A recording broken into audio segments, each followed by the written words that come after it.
Hello, hello. What is up, chat? Good morning. Hello. What's up? Cowface dude, USMC chick. How's it going, guys? Been a minute. Good to see you all back from vacation. Let me turn this light up a little bit.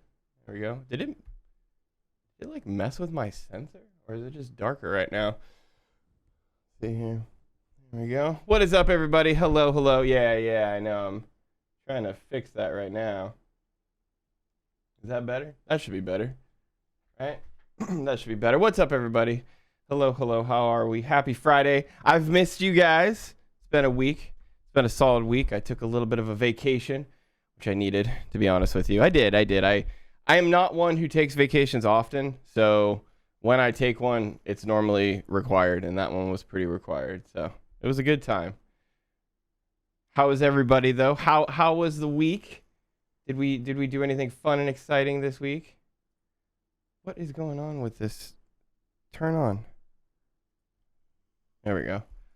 Ah, there we go. Woo. Did you lose your hairbrush on vacation? Kind of.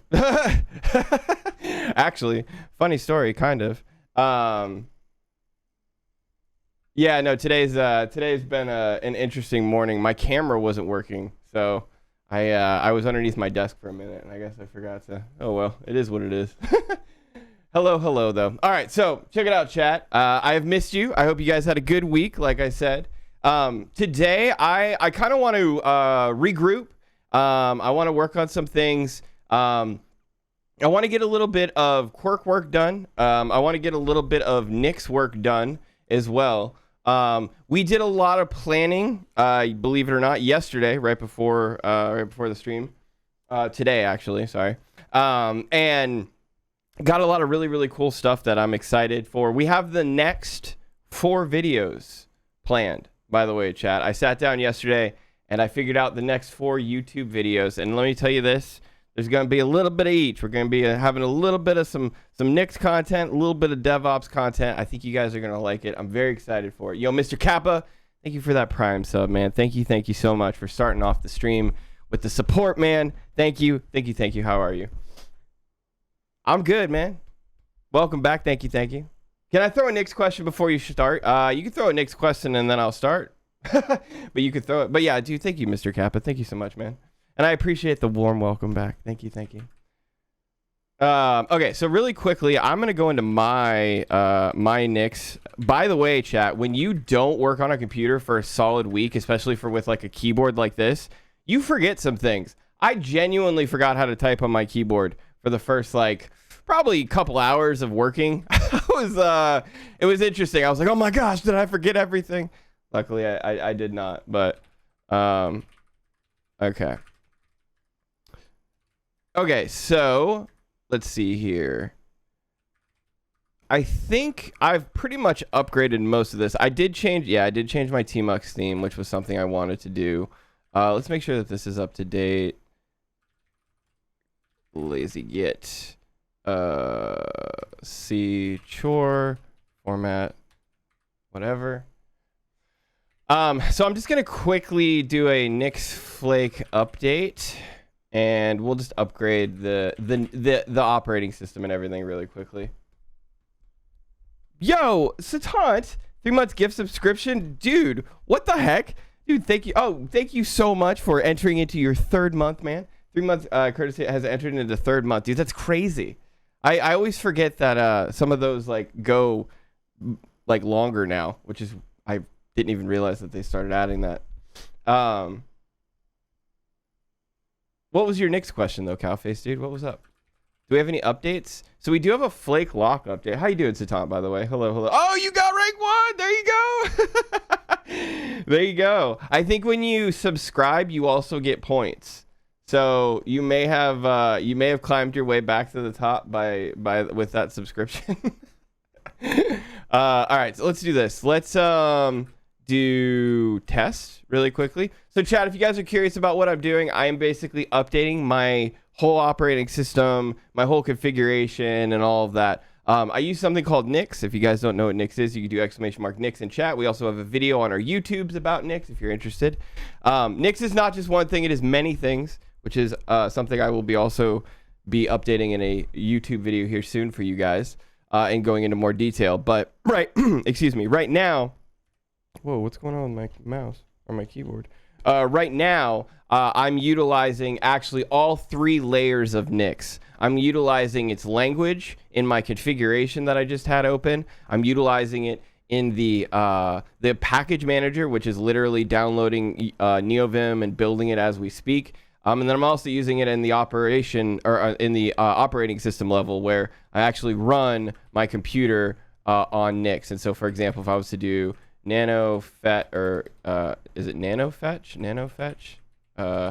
fetch? What's the thing where you like pull your operating system? But anyways, I'm on Nix as well. So I'm using all 3. I'm using what we like to call the Nix Trinity right now. And this is how I update my operating system and all of that kind of stuff. So looks like that's pretty good. Is this? Yeah, okay, looks good. NeoFetch, that's what it is. All right, let's look at NeoFetch really quickly. NeoFetch, there we go. So for example, because I am using Nix, I don't even need to install it. I can just simply tell Nix, hey, go download it and then run it for me. Yo, thank you for the tier 1 sub, man. That was nice of you. Thank you so much. That was so nice of you. Thank you. By the way, it is September, chat.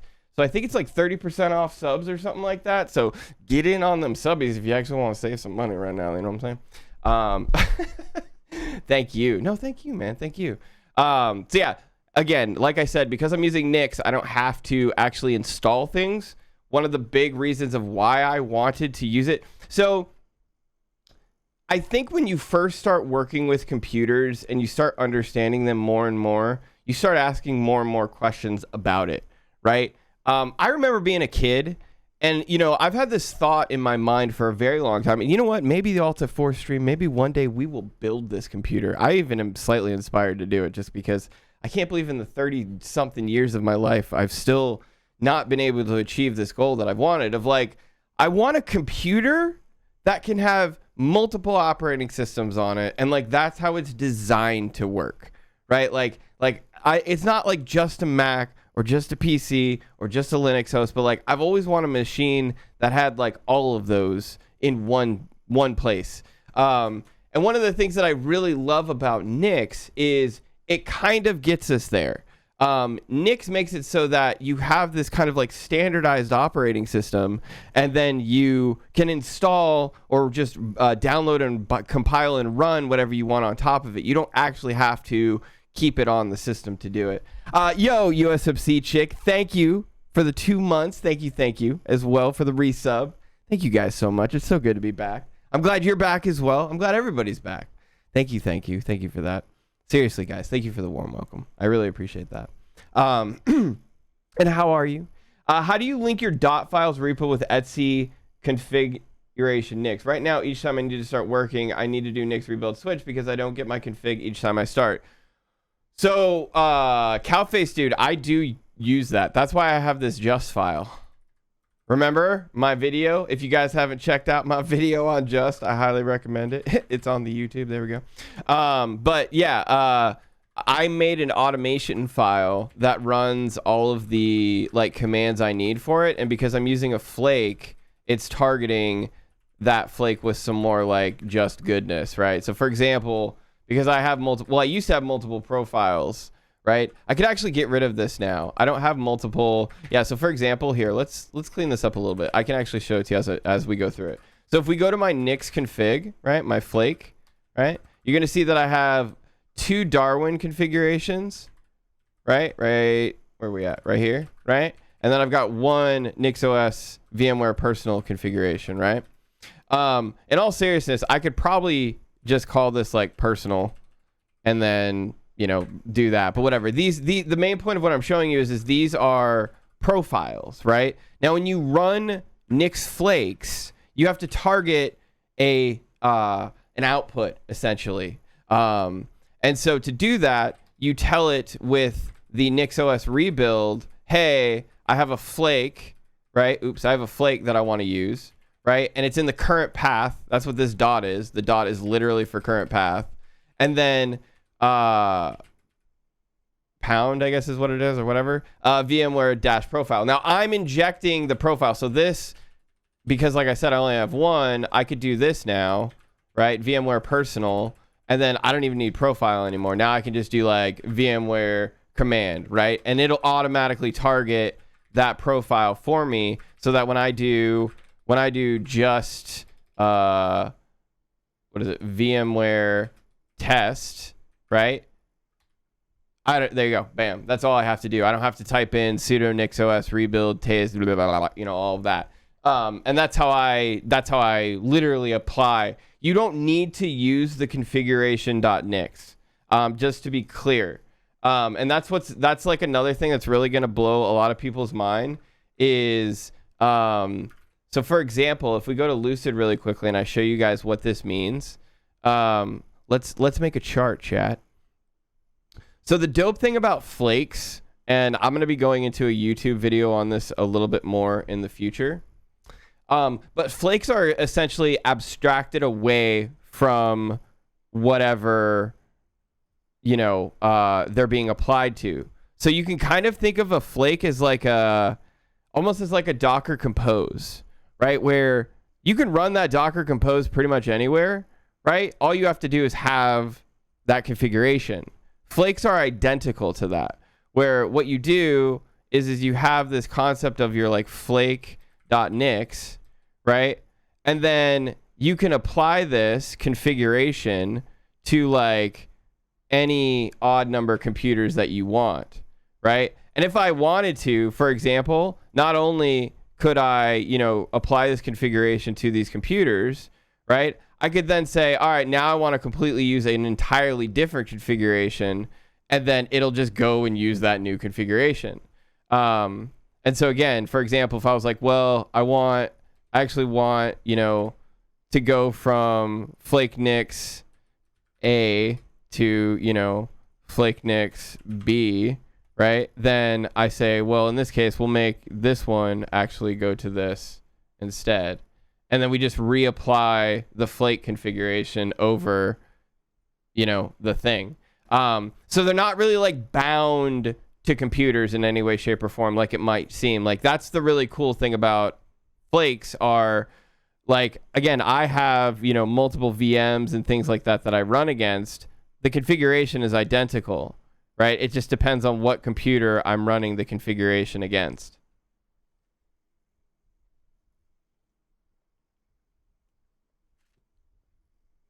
I mean, when I reboot, did you do the, so you have to do the rebuild switch, right? Otherwise, I'm not too sure on why you're not getting it. You're on Nix OS, Cowface dude. If you're on Nix OS, you should just be able to do this. And then again, obviously command being, what's it called? Switch, right? I'm doing a test first. So I'm saying just VMware test, right? And then I do just VMware switch, right? And so now I just actually applied it. So if I reboot, I have, that configuration. Okay, so we did a little bit of updating there. That's cool. Let's do Niv now. So I do use Niv. If you guys don't know what Niv is, you probably don't. That's fine. This is kind of like up to you on if you want to use Niv or not. So if you're using Nix and you, say for example, have something that is not within the package manager, like for example, tab 9 is, right? But maybe like specific versions of tab 9 or other things like that you don't necessarily have available to you. You want to be able to override and stuff like that. Niv is a really nice tool that kind of is like a package manager that sits outside of the normal Nix package manager that allows you to add sources that exist outside of Nix's package manager and then use them with normal packages. Now, you don't have to do this. As a matter of fact, I'm going to be 100% clear. There are Nix users on the internet. One of them is called Cran. He's in our Discord, and he will tell you not to do this. I'm going to say it's up to you, dude. There has been value for me to use this in the circumstance of where like I need to move NeoVim plugins ahead quicker, right? Or I have a bug in like because like here's the challenge is Nix packages itself, depending on what you use, right? If we go to my Flake, you'll see that I use where is it? unstable. Right now, unstable is not bad. Technically, in the Nix world, unstable is not bad. Unstable is like the equivalent of nightly for Rust. It's updated constantly. It's getting constant changes and hot patches and fixes and stuff like that. So it's actually a really good thing to use unstable, because normally you'll get most of the changes as quick as possible. However, there can be things that break on unstable. There can be lower things, like there are things that maybe you don't want to update just as quickly. And so in that case, you use things like overlays. And these overlays are designed to essentially tell Nix, hey, this is somewhere else. Like, we're downloading this from somewhere else. And these are the sources for what we're going to use for that. So, for example, I have a custom comp tab 9 because I inject a custom tab 9 binary into my tab 9 editor. So it's like, for example, when I'm in NeoVim, I'm actually running a newer version than most people are running, because I have talked, like, I know their versions, I know how to download them, and like I've basically gone through the code to where you can actually go forward, which I like to do. I like to use the latest version of tab 9 possible. And whereas like other people it just doesn't get updated as quickly and stuff like that. So yeah, these are really helpful, these overlays, right? And so, for example, what we're doing is we're saying that by default, we're going to get everything from the Nix package manager that I showed you here, right? The unstable. But anything that is in here that's broken, or maybe something we even don't have in here, we're going to use with niv. And yes, as you said, Cowface Dude, that is where the sources thing comes into play. Basically, niv will generate you'll see here, this file has been generated by niv. It's basically a really big Nix file that kind of like has a bunch of sources and stuff like that, or a bunch of logic in there that makes it a little easier. What you manage, though, is you manage the sources.json. Now, technically, you don't even manage this. You just use the niv CLI. So, for example, like niv update, right? It's going to look at all of my existing sources and make sure that they're new. Yo, what's up, Tizzy? How's it going? However, if there is, and you'll see that there's nothing new because I've recently ran it, it would then go ahead and apply those package updates as well. So again, niv's just something that I can use to manage outside of Nix's package manager. Gotta go to work. Have a nice stream. Yo, USMC Trick, thank you so much for hanging out. Thank you for the resub as well. Thank you for being back. I hope you have a great day at work. I hope it's not too crazy. I hope you can chill out, relax, and enjoy your Friday. Thank you for being here. I got confused over over that file, so I skipped it. Yeah, 9 times out of 10, if it says like here's a real sign, right? Is if you go to what is it? Here, the file is generated by niv. That's when you can pretty much just walk away, be like, nah, we're good. I don't need to care about this.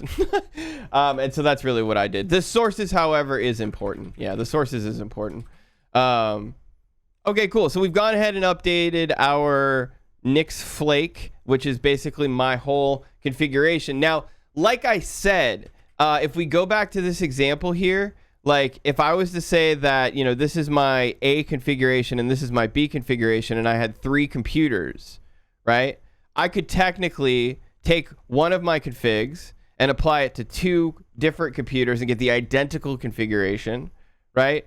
Or I could have a separate config that I could apply to one of those computers and then override it if I needed to. So these configurations, these flakes are completely portable. They're designed to be portable. They're not necessarily something that are completely restricted to just your given computer or anything like that. And so, for example, just to go one step further, if you wanted to, technically, chat, you could clone my flake and run my whole configuration from top to bottom by just like my whole everything you see here. And again, this is actually going to be in a YouTube video in the future, so don't worry about it. But yeah, my whole setup, everything, top to bottom, the whole VM, the background, the shell, the config, like all of it. All you need to do is get a NixOS VM and then apply my configuration, and you would have the exact same setup as me.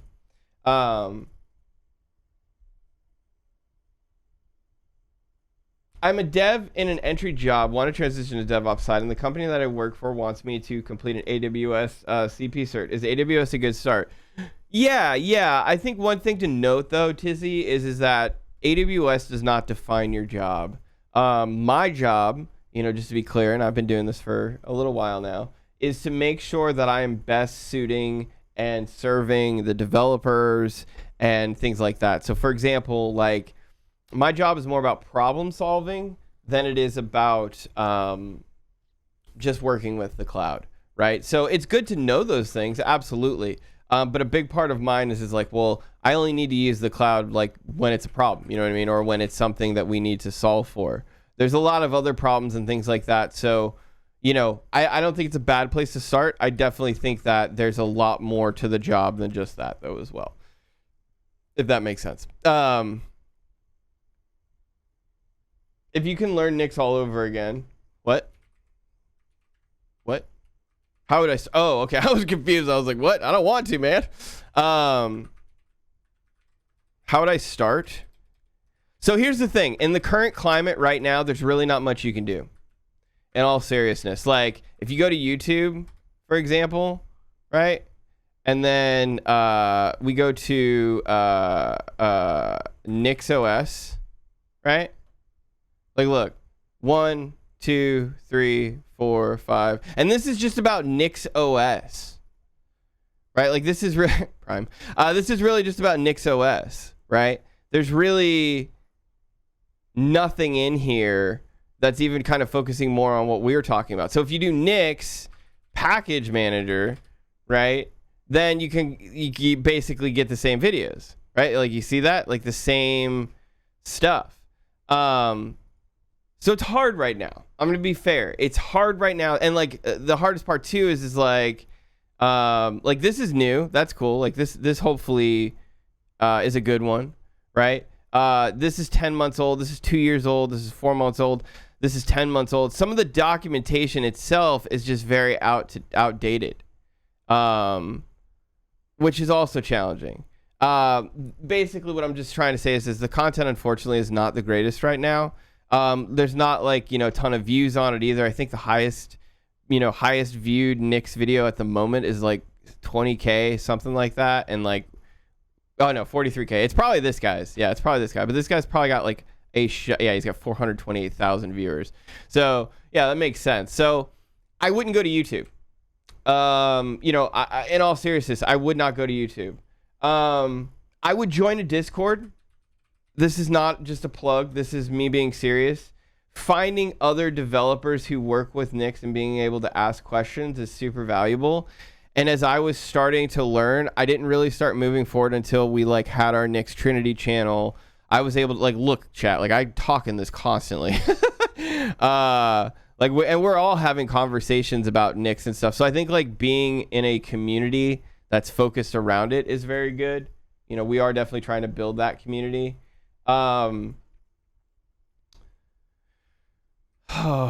Let's see. Nix get started. There's a few really good articles on Nix that I can share with you. And in all seriousness, if you go into our Discord and you go into Nix Trinity, click on the pins and you'll see like anything, like all these blog posts, take a look at them. Right, like all these are really good blog posts. Like this one, like Nix Flakes. That's actually a bug. Let's see here. Nix Flakes. What is this one?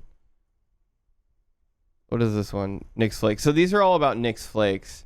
Let me see if I can get more about just Nix itself. I know that there's a couple. Yeah, like this stuff, because these are pretty good. Like these Nix devs where they kind of show you like step by step. It's a little searching. It's unfortunate, but right now it's a little searching. The community is not as strong as it should be. And I would also say that, it's an opportunity for us to help it grow. But it's not. Yeah, it's really not.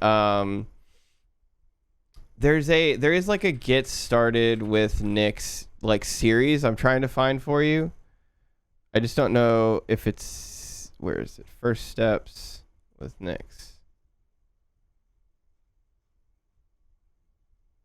Garbage collection. Get started next template. No.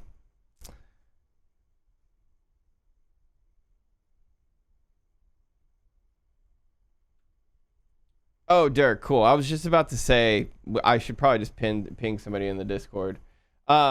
Is Nix worth learning if an entry level position? I think Nix is honestly worth learning at any level.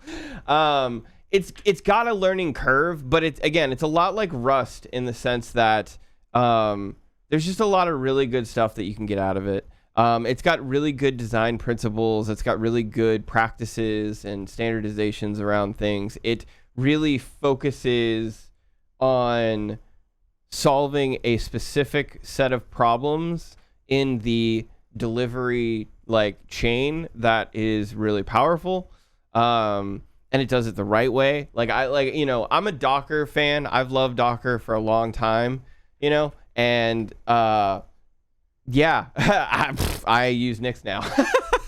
So, I'm more of a purist, I guess, or not a purist, but I'm more of a, if it beats something that I'm already using, then I'm going to use that, and in this case, for what I wanted, Nix really did solve a lot of problems better than Docker did. Now, I will say shipping to the cloud, I think Docker still is my ace in the hole right now, but anything, development wise and stuff like that, I'm really enjoying using Nix. Yeah. So yeah, to say is Nix worth learning? I think so. I think don't take it too seriously is all I can say. Just like Rust or Vim or all of these things that we like to mess with. Don't take it too seriously. Don't put all of your effort into it to where that's the only thing you're doing, and then you're sacrificing at your job or something like that. But again, just like picking up any other thing on the side, I think it is really cool.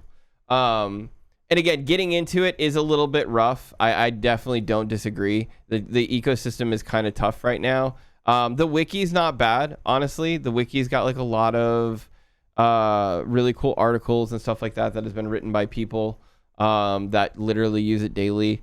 And then yeah, being in a community, you feel free to look at YouTube. Not to again toot our own horn here, but we did create a YouTube video on how to develop using Nix Flakes, and we will be making more of them. And I am hoping that this, if anything, start here. Seriously, take a look at that video and tell me if that helps you understand Nix a bit more. Because the cool thing about this video, I will say, is this one's really good too. Actually, here, I'll put this one in here. This is a community member. He's actually in our Discord, Matthew. Very well done talk. I really liked this talk a lot. That's a good one. It's like I said, it's gonna take a little bit of scouring on the internet, but we're gonna work on it, getting it better together.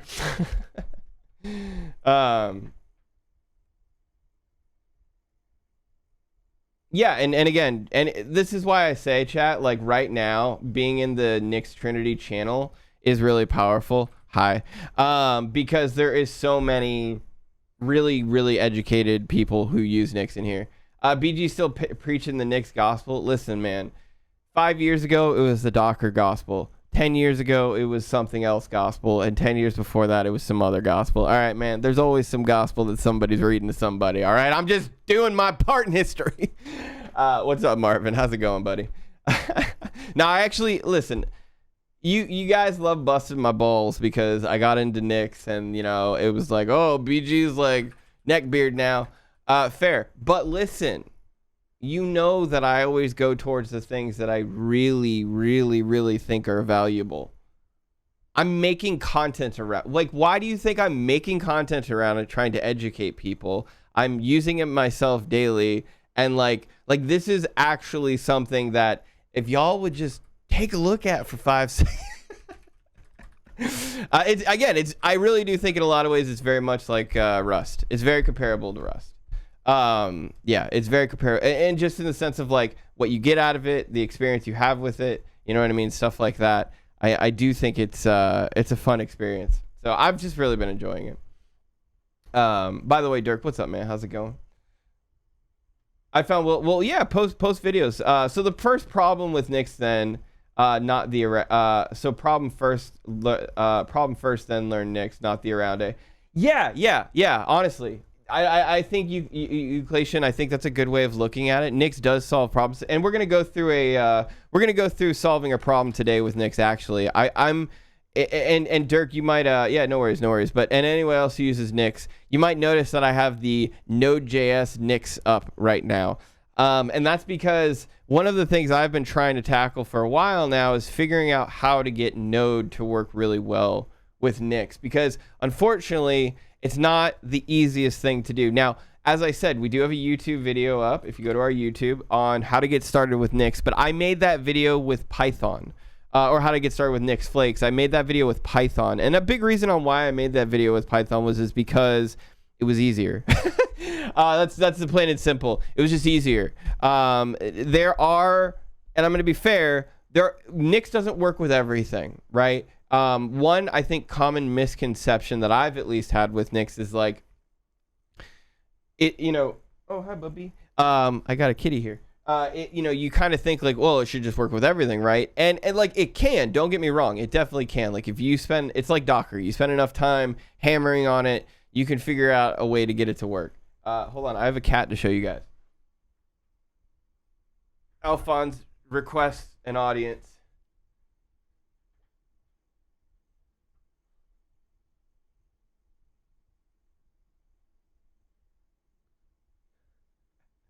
Hello, buddy. Oh, he's getting bashful. He's like, I don't want him to see me. Come on. Should we do the Simba thing?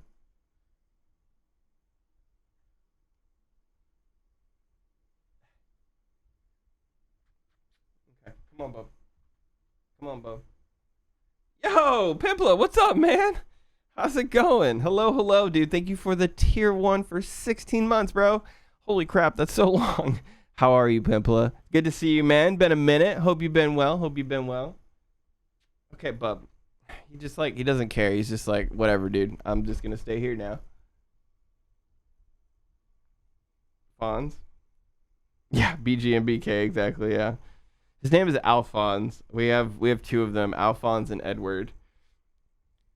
Little stinkers. Pimpla, thank you for the 16 months, man. Thank you so much. Give me 1 second. Sorry, let me get this cat off me. Come on, Bubba. I'm not. So he knows I'm a complete sucker for him because I absolutely spoil the heck out of him.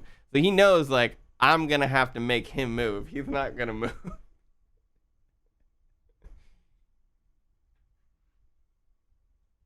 All right, come on.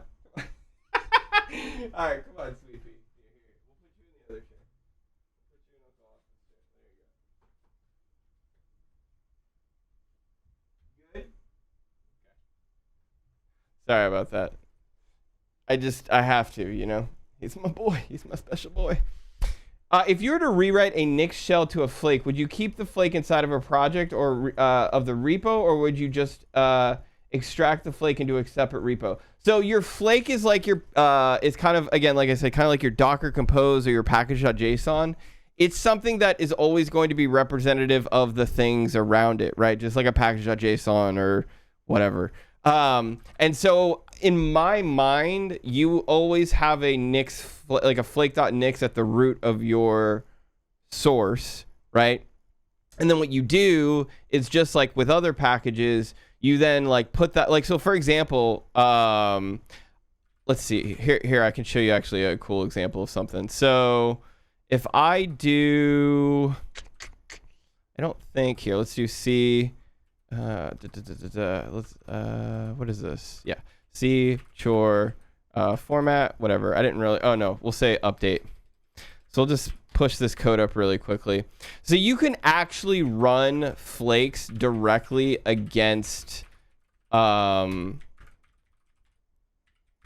remotes. So you've seen us do, or chat, you guys have seen us do like rebuild like this, right? So let's see, sudo nixos rebuild test.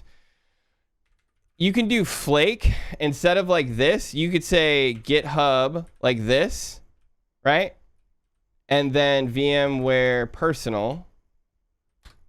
and it's going to go out on the internet, download my flake, and then run it against my computer, right? Just like it's doing, and because I don't have anything, to do, but this is what I mean by like, it's completely portable, right? This is how packages just in general can work with Nix as well. Yeah. I don't know if that answers your question, Agile. This is the playlist I used to get started. Oh, cool. Nice. Let me, yeah, I've looked at a few of this guy's videos. They weren't bad. They weren't bad. They were a little difficult to like understand what he was saying because of just the audio. But I like the titles were good. I liked the titles.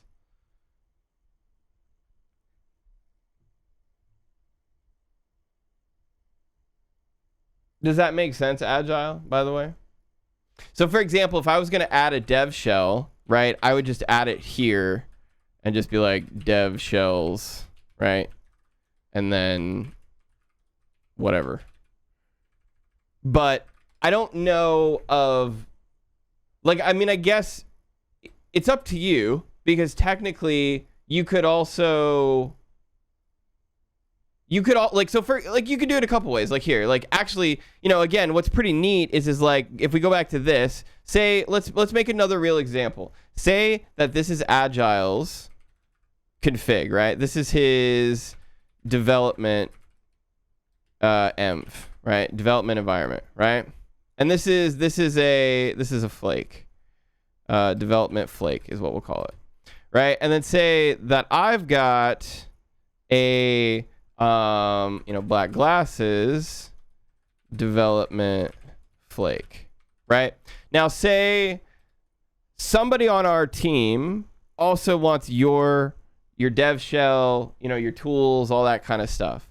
Well, then they can go out, grab your flake, just like how I did. Ooh, sounds naughty. We could go out and essentially download your flake just like this against my computer. And now I have your dev environment. I have your dev shells. Or if I wanted to, I don't even technically have to do it like this. I could clone it and then run dev shell. Like I could then clone the repository and then run dev shells that way. So yeah, I mean, technically it kind of just depends on how you implement it. Like if you want it to be a really portable flake that, is more like focused on managing the whole operating system and things like that, then it's probably better to go this route. But if you're to say like, okay, I want just like portable dev environments, right? Well, then in my flake, right? My flake, it could just have like the shells, the dev shells and all of that stuff in it, like just those definitions, not necessarily like, modifying the whole, yeah.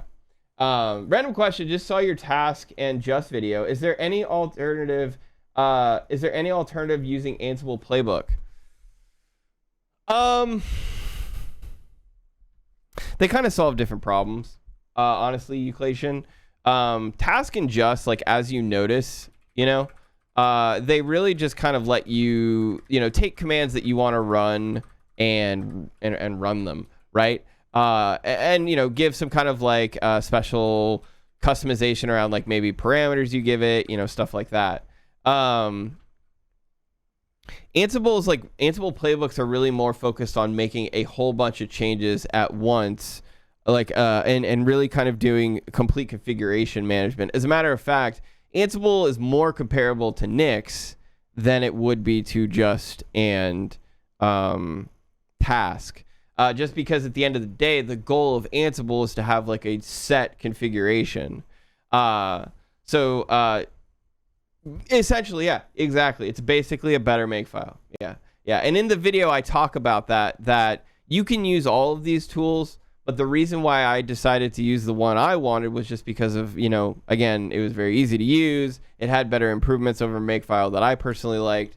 But you can use any of these. Like at the end of the day, you can use any of these to get to where that is and doing what I'm doing, which is just being able to be like just, VMware switch or whatever. And I don't have to type in all those other commands. Yeah, that's what I meant. So would you take it out and maintain it outside of the project repo, or would you leave it as a part of the project like you would do with Nix Shell?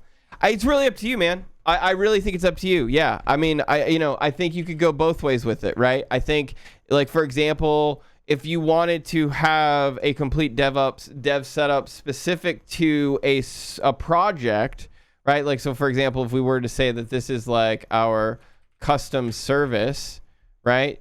And the development flake exists in this, then now I have, the dev shell for this custom service wherever I want. But if I want to have like say, for example, if I want to solve it from the onboarding perspective, like there's a couple different ways you can solve it, right? Like, so for IT, IT is a big one where, you get a new laptop and you're like, okay, we want to manage this laptop. Well, if you were using Nix OS, technically, you could have a flake that you just apply against that thing. The whole laptop's boom, bam, ready to go, right? That's Nix OS on the host level.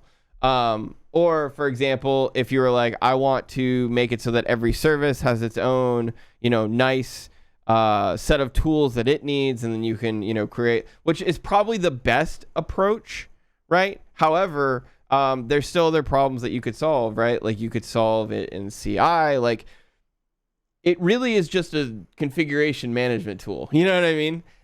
You can kind of do almost anything you want with it in a lot of ways. And to go back to your question, this way I could have a repo with a flake that could be partially reused. Yeah, you could totally do that. Yeah, absolutely. And yeah, you could easily, like, for example, with Nix, another thing that's cool about it is that you can run and install Nix in containers. So, for example, at some point, I'll be doing a video on it where, you can like have pipelines that run Nix containers that are auto-configured and, reproducible and all that kind of stuff, and make life a lot easier. So yeah, it's just a language, a package manager, and an operating system, and how you merge those three together is really up to you. Flakes are super powerful. They can do, a lot of different things. I'm not concerned with Nix OS in this scenario. It's just for dev shells. Yeah, I mean, it doesn't matter. Yeah, with regards to the, I see your point. With regards to the dev shells, they would still be flakes. Yeah. And you don't technically you don't have to use flakes for dev shells if you don't want to. It's just they don't become as reusable. So for example, if you just do like Nix shell, you can do like a normal Nix shell and just boop, drop that in, and you'll get a derivation out of it, right? But you won't have a like reusable derivation, I guess, if that makes sense. And by the way, if you're going to go this route, that means that you're going to be using Nix. Let's see, what operating system are you wanting to use Nix on? Agile? Just so I'm curious. I'm just curious. I want to try and understand your problem more because, yeah. We currently use a Nix shell on the back end, and I want to have something similar for the front end as well. So I want to switch the flakes, take it out of the background. But yeah, okay. Yeah, perfect. Yeah, you could totally do that. So, for example, if you wanted to do something like that, right? Like you could, let's say, like Nix flake init, right? Just like init a new flake, right?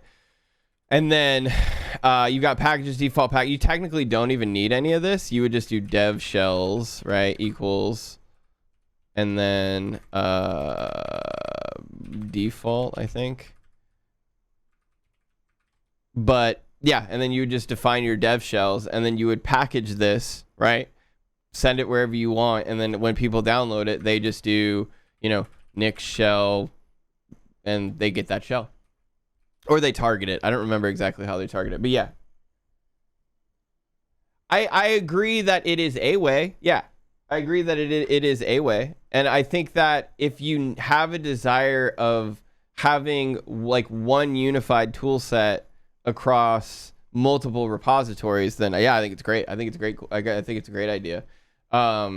If you have a need though of like, again, one service has like, other requirements and other things, then that's where it's going to be, you're going to have to update that flake to have those things there. But yeah, I don't think it's a bad idea at all. I would love to see, honestly, I would just love to see you try it and see what happens. You know, let me know, because I'm very curious about some of these things too. Like I said, I tend to go towards the flake in the repository with the dev shells and all of that inside of that, so that it's more, all of my separation of concerns are just in that repository. But as I said, if you have a need to where you want to have those things and, you know, move them and share, just, you know, have like a general thing that you can share around, yeah, it could totally do that. And it would work really well. Yeah. Can you do Git ops with your use case with Nix? Automated releases, CI pipelines? Yeah, absolutely. Nix is just the build factor, right? Nix is really just the packaging and the build thing. There are things out there like Nix pipelines. I think it's called like Hercules or something like that. Nope. Hercules. Yeah, Hercules CI. So there's like a whole CI system out there right now that can build Nix specific things for you. Yeah, there's all sorts of all sorts of options out there, and that's like stuff I haven't even gotten into yet, which is why I've only really talked about Nix for local dev. But yeah, you can deploy Nix like VMs managing Nix and all this other stuff. It's crazy. Probably you can still have flakes inside of the repo as well and just use that. Yeah, no, and so like what you would probably do, Agile, and like here's a whole other thing, is Nix profiles. The idea behind Nix profiles is that you essentially assign derivations to profiles, and then you can switch between those profiles. So, you know, this might be a scenario of something that you could do as well, where you could generate profiles for these flakes, right? And then be like, okay, well, when you want to use this, run the env with this profile, versus when you want to run it with this, you can run it with this profile. Again, I have not used profiles enough to go into complete detail, but yeah, you should be able to do something like this, where you just do like nixenv switch profile, and then boom, you can go into a completely separate profile. So yeah, there's the possibility there of where you could just give your developers a bunch of profiles and then yeah, have them just switch between them. Could be cool. Could be cool as well. Okay, so let's do this. Hold on one second. Hold on.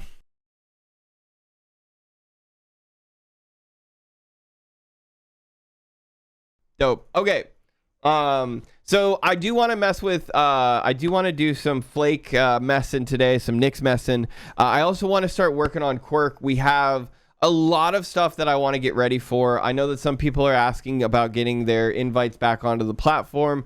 I want to get those out as well. So yeah, I want to really start pushing for Quirk. Also, just so you know, TwitchCon is technically in like 21 days, chat. Holy crap. So I hope you guys are hyped for it. I hope we're going to be able to see some of you guys at TwitchCon, but we're trying to get prepared for that as well.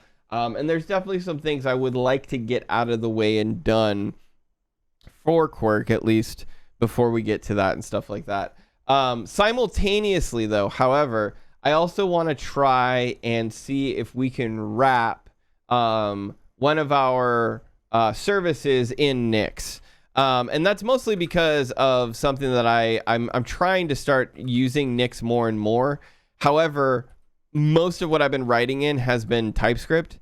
And because most of it has been TypeScript, Nix I've not been able to find a great, what's it called? Setup with TypeScript and Nix yet, so I kind of want to try and discover that too while we're doing this. I'd rather work on that first because these bugs are going to be very easy to work on.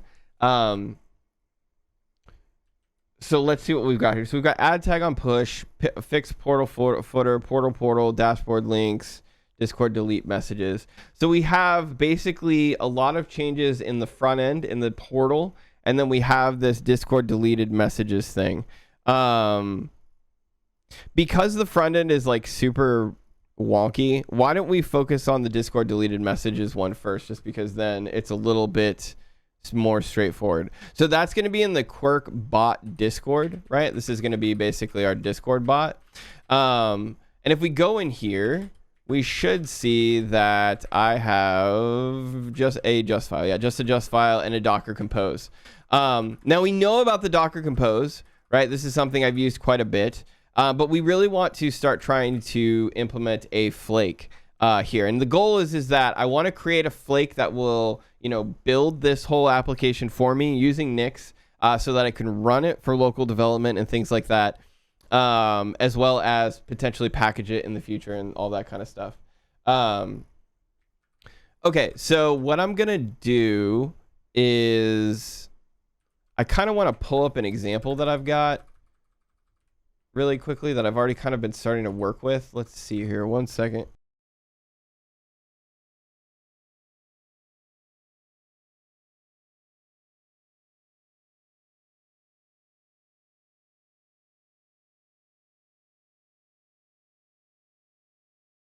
Okay, so I have a already existing flake that I was working on with regards to Node in a different project here. And I'm going to port this, and as I go through it, I'm going to explain each of it to you, okay?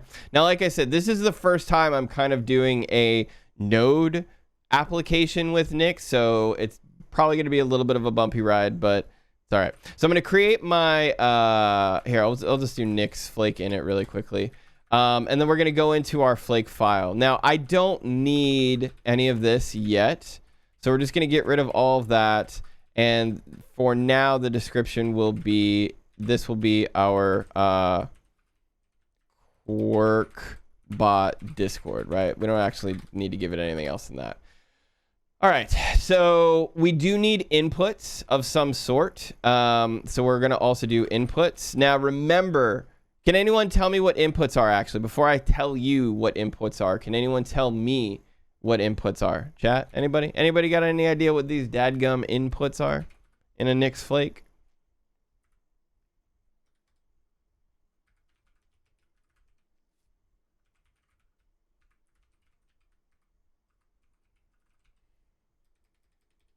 Nix packages, unstable. Oh, wait. Nix packages dash unstable. Configuration settings. It is a configuration setting. Technically, that's true. Input sounds like parameters. It is also a parameter. What's up, Nickers? How's it going? Hello, hello. And Sin City, hello as well. Yo, Remixy, hello, hello. So, okay.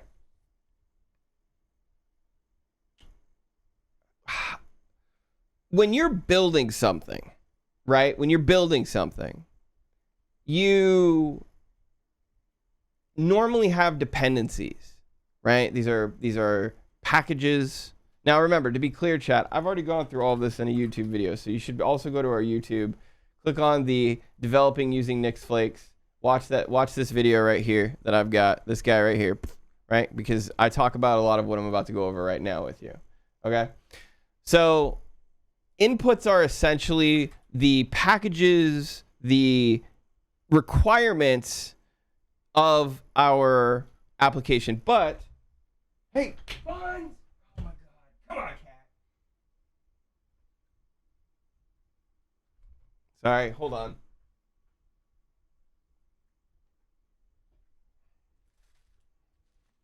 My cat was just sitting on the cables. That was almost bad. Okay, so inputs essentially are all of the things that we need to be able to or all the sources we need to be able to build our application. This is not necessarily just a single package, right? And so I want to be clear on this. When you're using a Docker file, you have apt repositories, right? Or Yum repositories or Alpine packages, like whatever. But you have sources that your packages come from. In Nix, we have those sources as well, but everything in Nix is essentially generated and locked by a SHA or checksum, right? So when you go to install something with Docker, right, you get it as it was right then and there. You get it just that, right? And if you go to install it again, then you get as it was just then and there now, right? So what I mean by that is unless you're like doing serious pinning down to, the node or the packages you're installing from your repositories to, packages you're installing to your application, top to bottom, chat, top to bottom, right? Unless you're pinning all of those applications at some point in time, your build's going to change, right? And even if you pin all of those things, that still doesn't technically mean that something could change because it's not truly checksum validated, right? And what do we mean by that checksum validation? It means that I only want this set of changes. I don't want potentially tomorrow's set of changes. Even if tomorrow the package doesn't actually change, I don't care. I want it from this explicit time and date, right? This is what Nix gives you that Docker cannot. Because Nix controls the package manager, right? It has its own package manager. If we go to Nix and we type in Docker, right? More than 80,000 packages. This is the Nix package manager, right? We're using that with Nix to download and install our packages for us. So when I tell you inputs, that's the kind of thought I want you to think of. I want you to think of these are sources in our Nix Flake that we're going to be using for installing packages and things like that. And they're only ever going to be as up to date as they were from when we first added the input. And it won't be up to date until we tell it, hey, we want to now get a new checksum, new version. And that's actually possible with just Nix Flake update, right? We do that and it'll update the Flake for us. But we're getting a little ahead of ourselves. So does anyone have any questions about packages and inputs? So are you replacing Docker images with Nix Flakes? Did I understand that correctly? Yes. Yes, we are. Now they can work together, but at the end of the day, the unit is now a Nix Flake and not a Docker file. We could put a Nix Flake in a Docker file if we want, right? But at the end of the day, we are focusing on building everything with Nix. Okay, so we've got our inputs, Nix packages URL. We've got that. Now, if I just do like Nix Flake show, you'll see that it created a lock file for me, but there really wasn't anything else to do. And that's fine. That's because I haven't really done anything yet with this Flake outside of just create the basics of it, right? Now, however, if we do go to this lock file, look at this. We've already got our Nix packages unstable, what repo it is, the owner of it, where it is, GitHub, right? And then look at this. SHA 256, revision. What is this revision, chat? What this revision is literally, if we go to Nix packages, GitHub, look at this. 19 minutes ago. So this is 21D. That's not this one. This one might still be old. Let's do this. Go here. Watch this. Click on a commit. Take this. Put this. Oh, that's not what I wanted. Did we not copy that? What? Hold on. I'm not copying it for some reason. Cat flake.lock. There it is. Boom. I can literally take the revision from my Flake lock file, paste it into the source code of the repository, and see exactly where my changes. So I have changes from 8 days ago, essentially, right now. Yeah, 8 days ago. So my updates are as late as 8 days. So anything that I install is going to be 8 days old. That's clear. Now, Nix packages is updated every few days at least. So at the end of the day, it doesn't matter. You just go in, you update it again, you'll be fine. Try bat instead of use. I do use bat. Cat is bat. See? Boop. Chill Access Thor, hello. So are you going to spawn VMs and deploy Flakes on it, or some kind of Nixon container running in an orchestrator? I don't know. So Moonshell, I don't know. I'm going to be real. I don't know. I have seen scenarios where Nix can handle the orchestration of creating VMs, right? But when we start comparing things there, like, okay, well then if you're going to create a VM, does that mean you only get one process on the VM? Does that mean does that mean that you can't isolate those processes and things like that? That's where I'm like, Docker still might be very powerful here, because you can do things like Nix containers, and you can even run Docker containers with Nix. But I think I don't know yet what the best approach is when it comes to deploying Nix as services on Nix hosts, and how to make that highly scalable and all that. I don't know. I'm not too sure yet. That's something it's one of the reasons why I'm working on getting things that I build a lot more often in Nix, like Quirk project, like Quirk or other things that we build, just because I'm working with those so much more often. I have more of an opportunity to test, kind of in the field. So we've got our input, and like I showed you guys, we've got our lock file. What I want to do now is I actually want to start working on just building the thing itself. So let's do this. Let's catflake.nix. There we go. And then let's just grab some more of this. So we're going to grab the supported systems. We need that. So we'll say outputs, and we're going to go here and then here, and we'll say let, paste that in. Right. So this is going to be the supported systems for all systems equals Nix packages. I'll just write it out. Nix packages dot lib gen attributes supported systems. So really what I'm telling this flake right now is I'm telling it what actual architectures I want this to build on top of. And the array is the architectures that this currently supports. So in the circumstance of your circumstance, Agile, right? What you could do is you would have, x86 Linux, Darwin, all of these. And then if anybody had, basically a new MacBook, or a Windows machine or a Linux machine, right? Actually, no, Linux and Darwin, basically. Then it would work on any of these hosts. Any host that was x86 64 that had available packages, it would work with. And so this is how we make it so that our flake is now supported across multiple architectures, and we don't have to worry about building it for this, or does it work differently for this, or stuff like that. So for all systems, and then we're going to do system Nix packages dot legacy packages dot system, right? And so what I'm doing here is I'm making a packages value that for each system, when it tries iterating over whatever the system is, right? So we're saying supported systems, and then we say for all systems, which is then we get the attributes of the supported systems.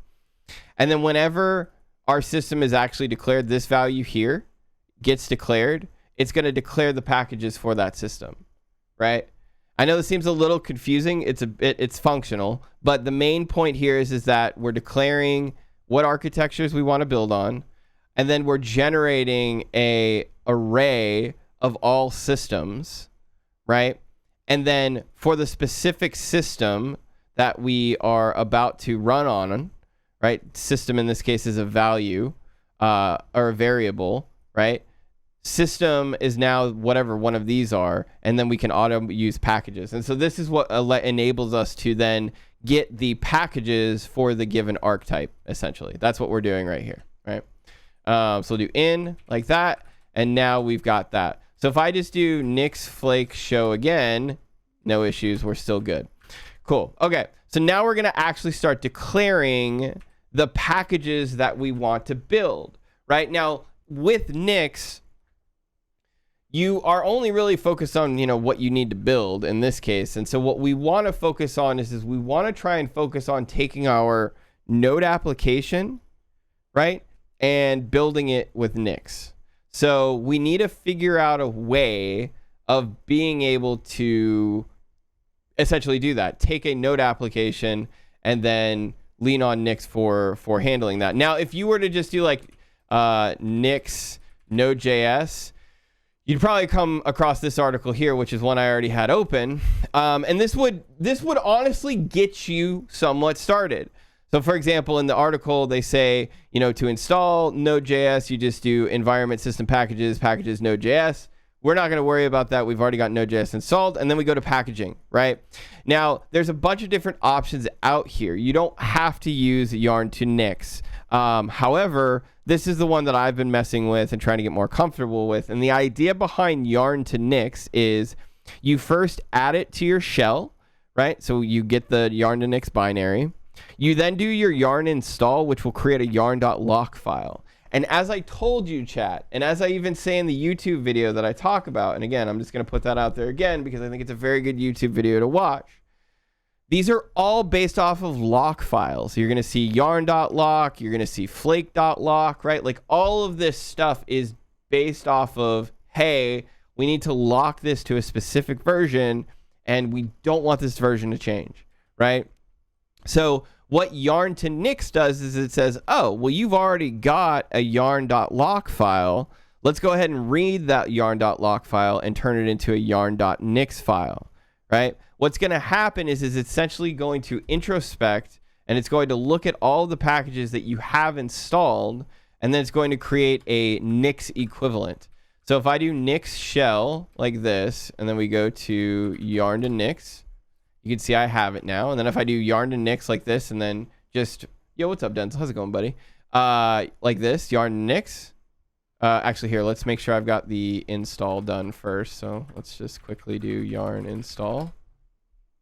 Oh, Doppler run yarn install. Oh, shoot. Hold on.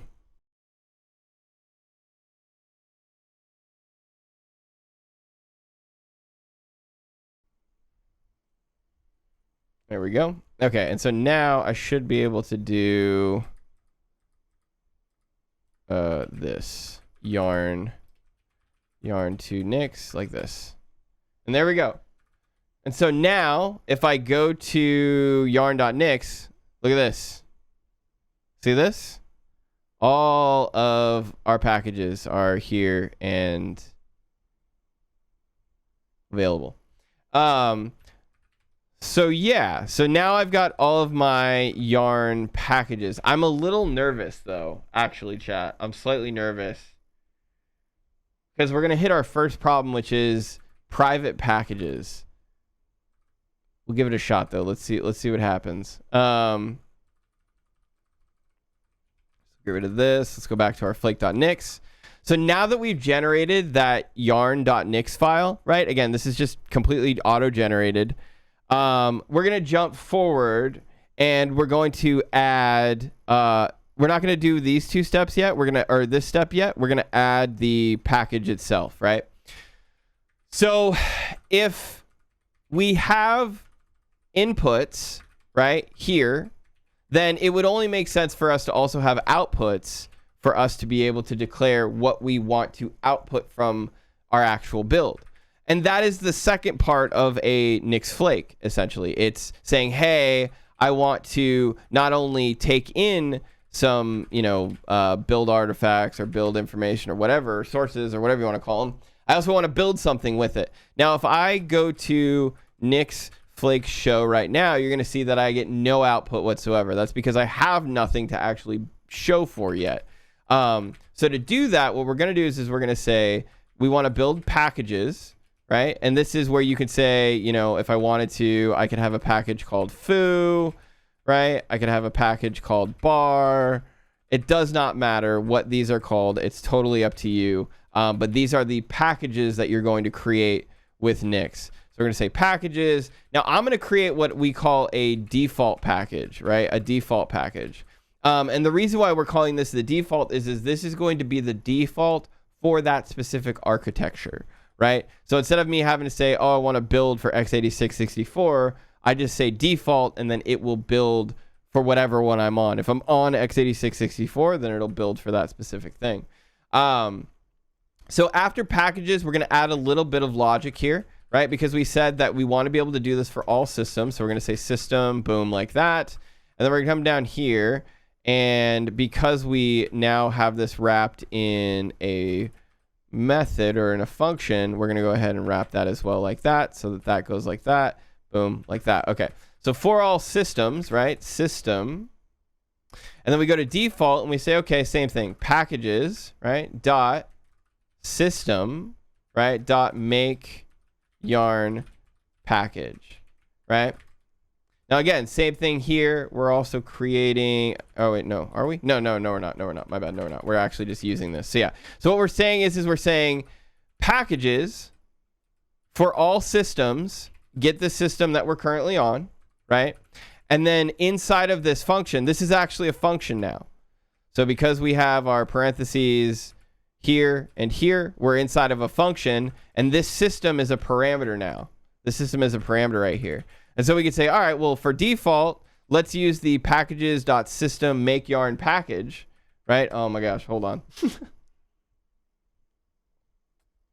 Make yarn package. Then we got to add ourselves the rest of the parameters. All right. So let's go ahead and add ourselves the name. All right. So we're gonna do quirk bot discord, just like that. Slap that thing right in there. Then we're going to do source, right? Because source is the current source of where our source is. Okay,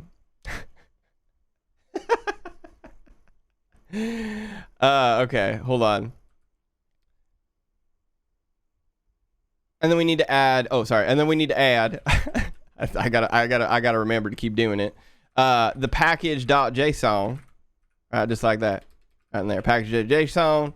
Yarn lock, just like that. Yarn lock, there you go, get that thing in there. And then yarn Nix, look at that, yarn Nix, just like that, nice and pretty. Yarn.nix. This is 107. Okay. You got 2 more minutes or 3 more minutes. All right, so what does this mean, chat? What does this mean? This means that if I go here and then I go Nix Flakes show shenanigans, look at that, we got ourselves Arch Darwin, Arch 64 Linux, x86 64 Darwin, and x84 64 Linux. Right? So you might notice that now we can build a QuirkBot Discord for all of these architectures, and each of them has a default entry point. Does that follow? Does that follow? Are we all on the same page? We all cooking with the same gas? Propane. Right? All right. So let's keep moving forward. This probably isn't gonna work, to be honest. Should we just try building? We should probably just try. Yeah, let's just try building. Let's try building and see what happens. All right. So we're gonna do Nix build. Right now. All right.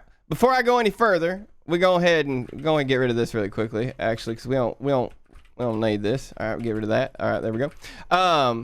Look at what we got here. Look at here, chat. Look at here. Look at here. All right. So we got packages, right, for all systems. System. We're gonna make our default package, right? We're gonna make a yarn package out of it, right? Now, to be clear, chat. Be clear. This is a function that we are using, all right? This is a function we are using called make yarn package, all right? And so what it's going to do is it's going to take these parameters we gave it right here, right? Name, source, package, JSON, yarn log, all that goodness, right? And it's going to build it. It's going to build it real good, all right? So what we're going to try and do is we're going to see if this works. Now, here's the problem, chat. Here's what I'm going to say. This is probably going to work. Here's why. All right? Here's my intuition, chat. I got private packages, and I think we gonna fail on the authentication steps when we have our private packages. And they say rednecks can't code. Yeah, well, listen, man, we've been coding for a long time. All right, you got 1 more minute. Let's just try it. All right, so what we're gonna do is we're gonna do Nix build and then like that. All right. So, does anyone know or can anyone guess what I'm doing with the $! Here? What you think? What you think we're doing right here, chat? They use y'all strip. We use y'all strip down here. Yo, what's up? The life is yours. Hello. How are you? High tech redneck, dang right. So the reason why we're doing this, remember, chat, is because we want to target the flake, right? We want to target the flake. So we're gonna say this and then this. I think this is all we need, actually. I'm not. Is it this way? Oh, it is that way. No. Okay. Hold on, chat. Hold on. We got to add some stuff.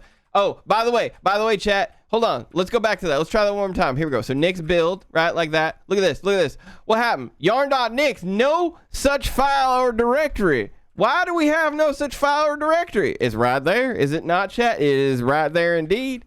Well, guess what? Guess what? Guess what? It's not in the source control. Remember, and as I say in the video, which I tell you guys time and time again, go look at the video. All right, go look at the video. You got to have it in your historical contents before you can build it, all right? So we're going to add, and then we're going to add, all right? These three got added. Now when we go and do this, it's going to be able to go forward. Look at that, look at that, look at there. Historical. What'd I tell you? Crap. All right, we're done. Woo! All right, there you go, chat. I hope you enjoyed my redneck accent. Southern, I guess, as we should say. I don't want to be too offensive to my own kind. Anywho's, you're welcome, system. But yeah, you'll notice here that we failed on this. This is going to be a problem.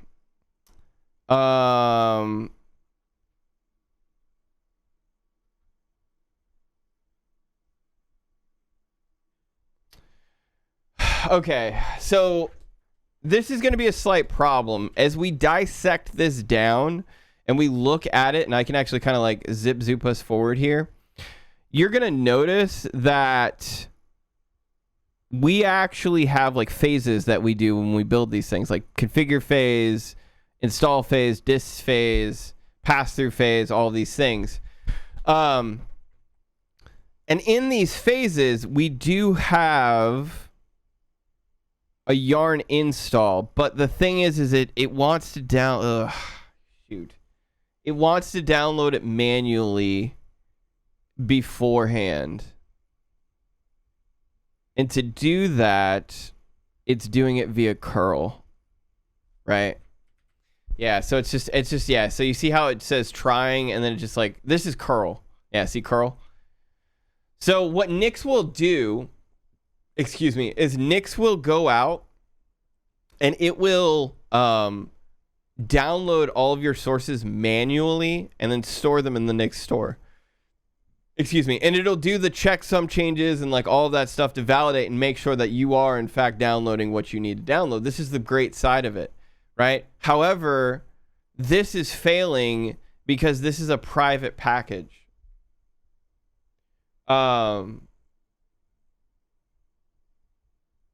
And we need to download it.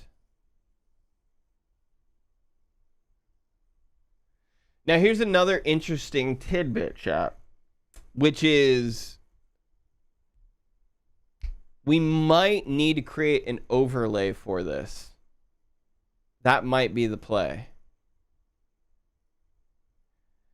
But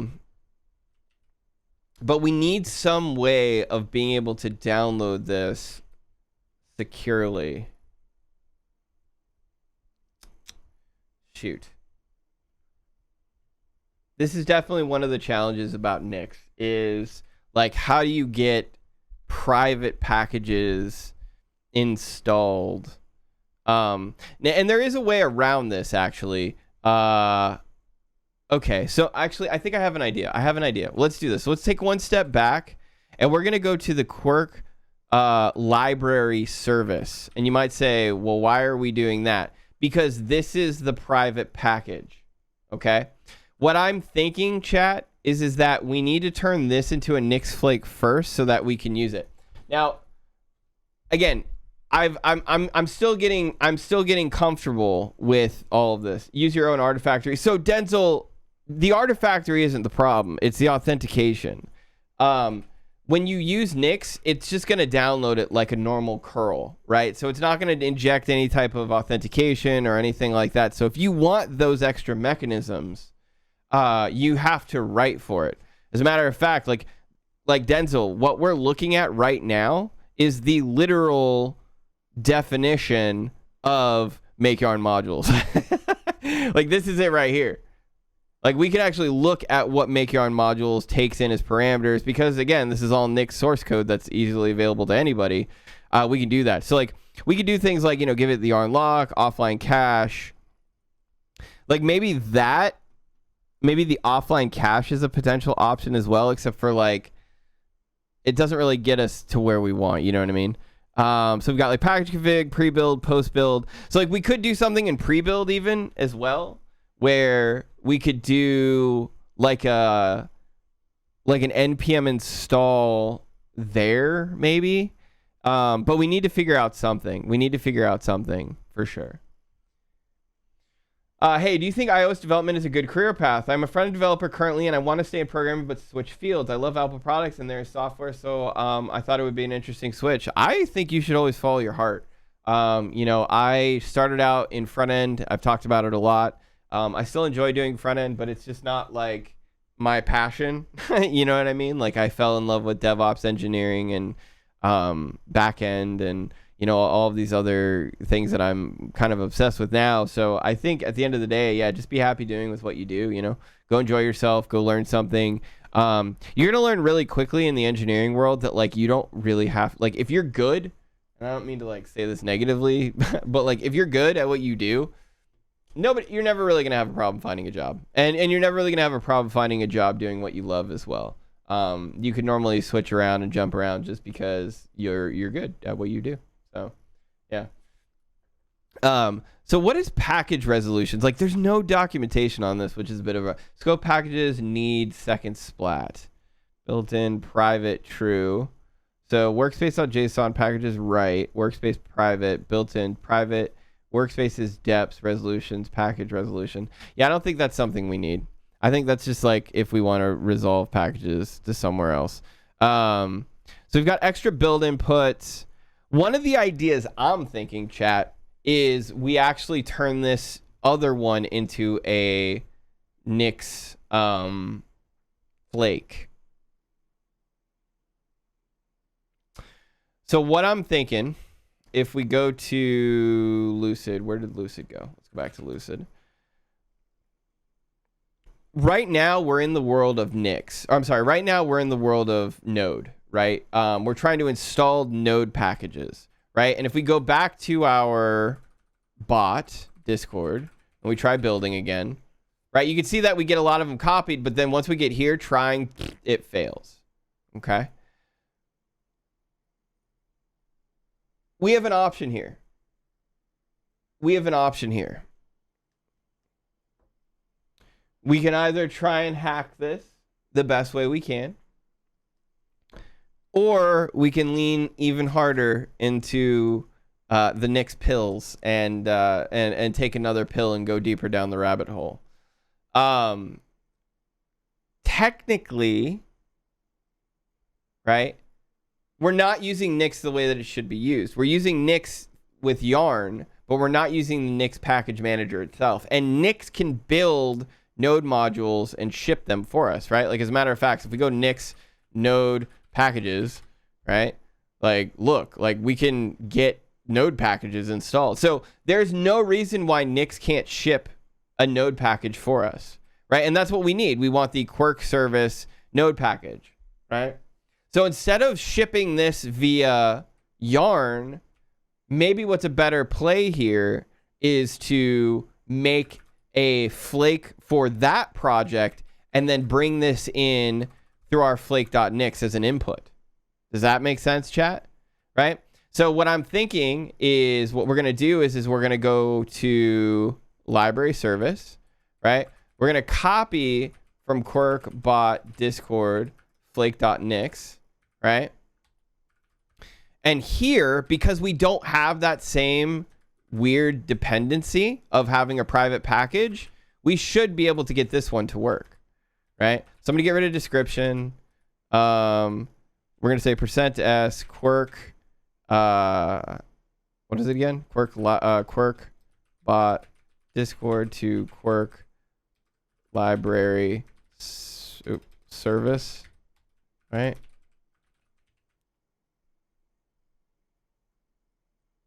Or Quirk library service. Yeah, that's fine for now. Whatever. And then what we want to do is we want to say yarn to Nix, right?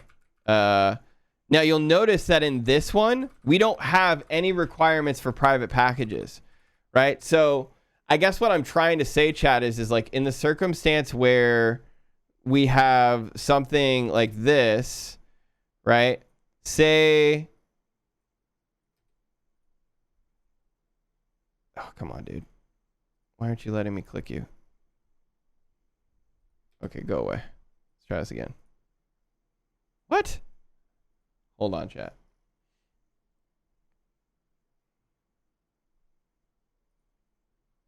There we go. Okay. So say that this is our Quirk library service, which is private, right?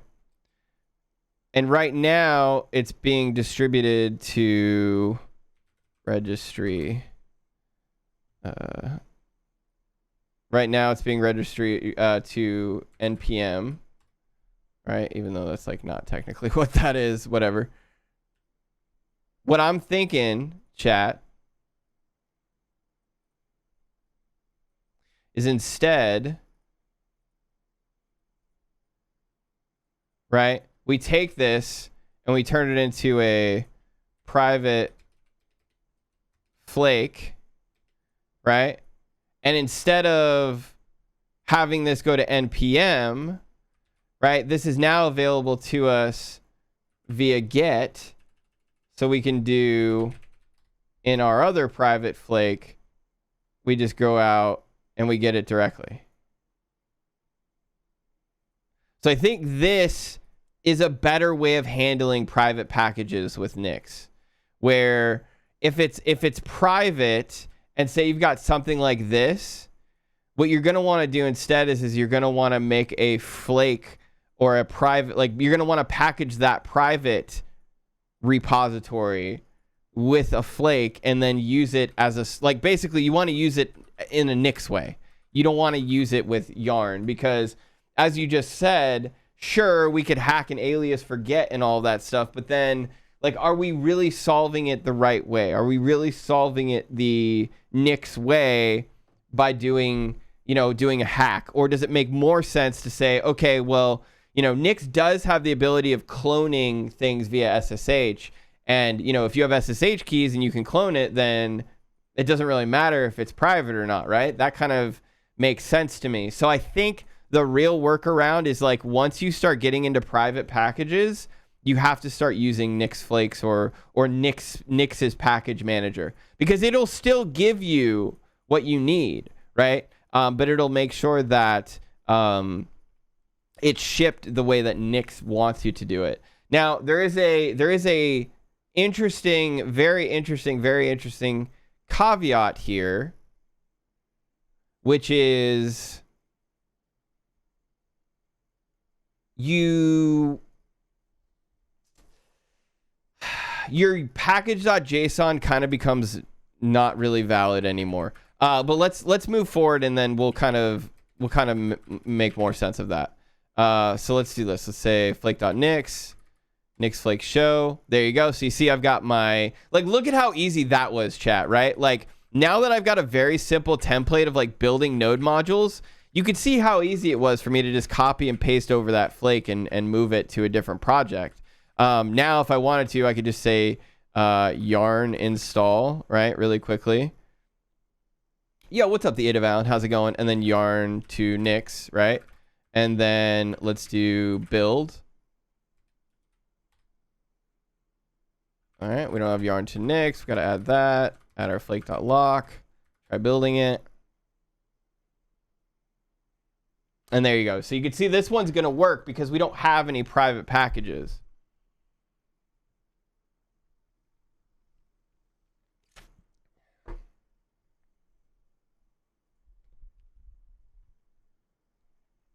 Thank you for the follows, guys. I appreciate it. Yo, and by the way, let me know, Steve Shawanessa, I think. I'm sorry if I said your name wrong, but let me know if that answers your question or not.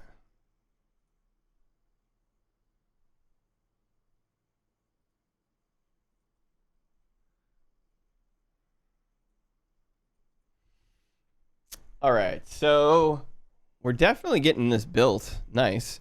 As I told you, these go through every step of the build cycle for it. So right now it's actually, I know which one it's going through. It's going through where is it? This one, post install. And what it's doing is it's wrapping the program with yarn to Nix essentially. And so that's why it takes a little bit longer. There we go. So we've got a Nix build. All right, so let's look at this. So chat, whenever you do any kind of building with Nix, you will always get a symlink readily available to you to the folder that you're currently in. Now, it does not mean that this exists here, but if you look, where does the symlink go? Bam, I now have in my Nix store my Quirk library service symlink to my results. So let's take a look at that. Let's just look at the result. So if we go to bin, we'll see that we don't have a bin of any kind. So this isn't, there's no binary here. If we go to libexec, we see Alta4 LLC, Quirk service, deps, node modules. There's our node modules, dependencies, bam, Quirk service. There we go. Okay, so kind of neat. We have all of our main code here, right? One thing to note about this is a couple things. First off, we have a binary. Don't really need a binary at all, so that's fine. I guess we can kind of disregard that. But if we go into the libexec and deps, we're going to notice that there's only TypeScript in here, TS, right? Technically, we only want JavaScript. This is another thing that's a bit of a challenge when it comes to using JavaScript with Nix. There isn't a lot of documentation or information around how you use it with TypeScript. So when you use it with JavaScript, it works very easily, right? You can just take the JavaScript code, move it from one place to another, bim, bam, boom, and you're done. And the application works really well. But when you're using TypeScript, you have to compile that. And the yarn to Nix does not know how to compile that. So this is another thing that we kind of need to figure out, which is how do we not just, move all of our files into a nice little result, right? But how do we also make sure that we've got that compile, right? Now, this flake is very, very simple right now. But as I told you, we are able to hook into like different build stages and stuff like that and try and achieve what we want.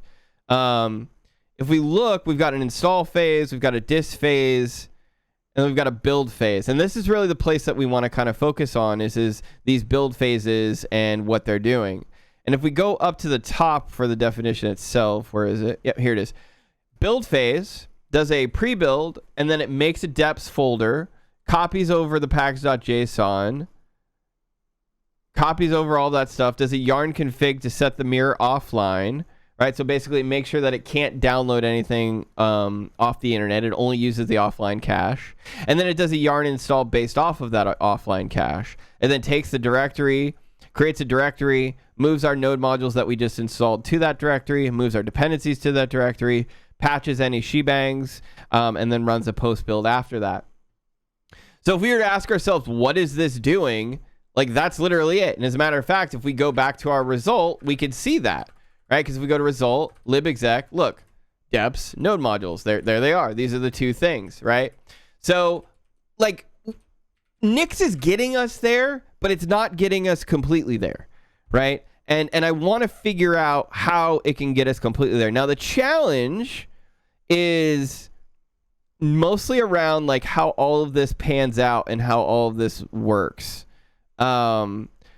And what we might have to do is we might actually have to take the build phase and completely rewrite it for our needs. And I've already done a little bit of this, but we might have to like copy some of this and then like add our own things to it. But this is where, and I really mean this is where you kind of disconnect from all the documentation in Nix.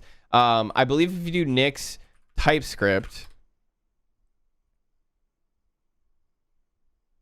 yeah. This is just about adding the TypeScript package itself.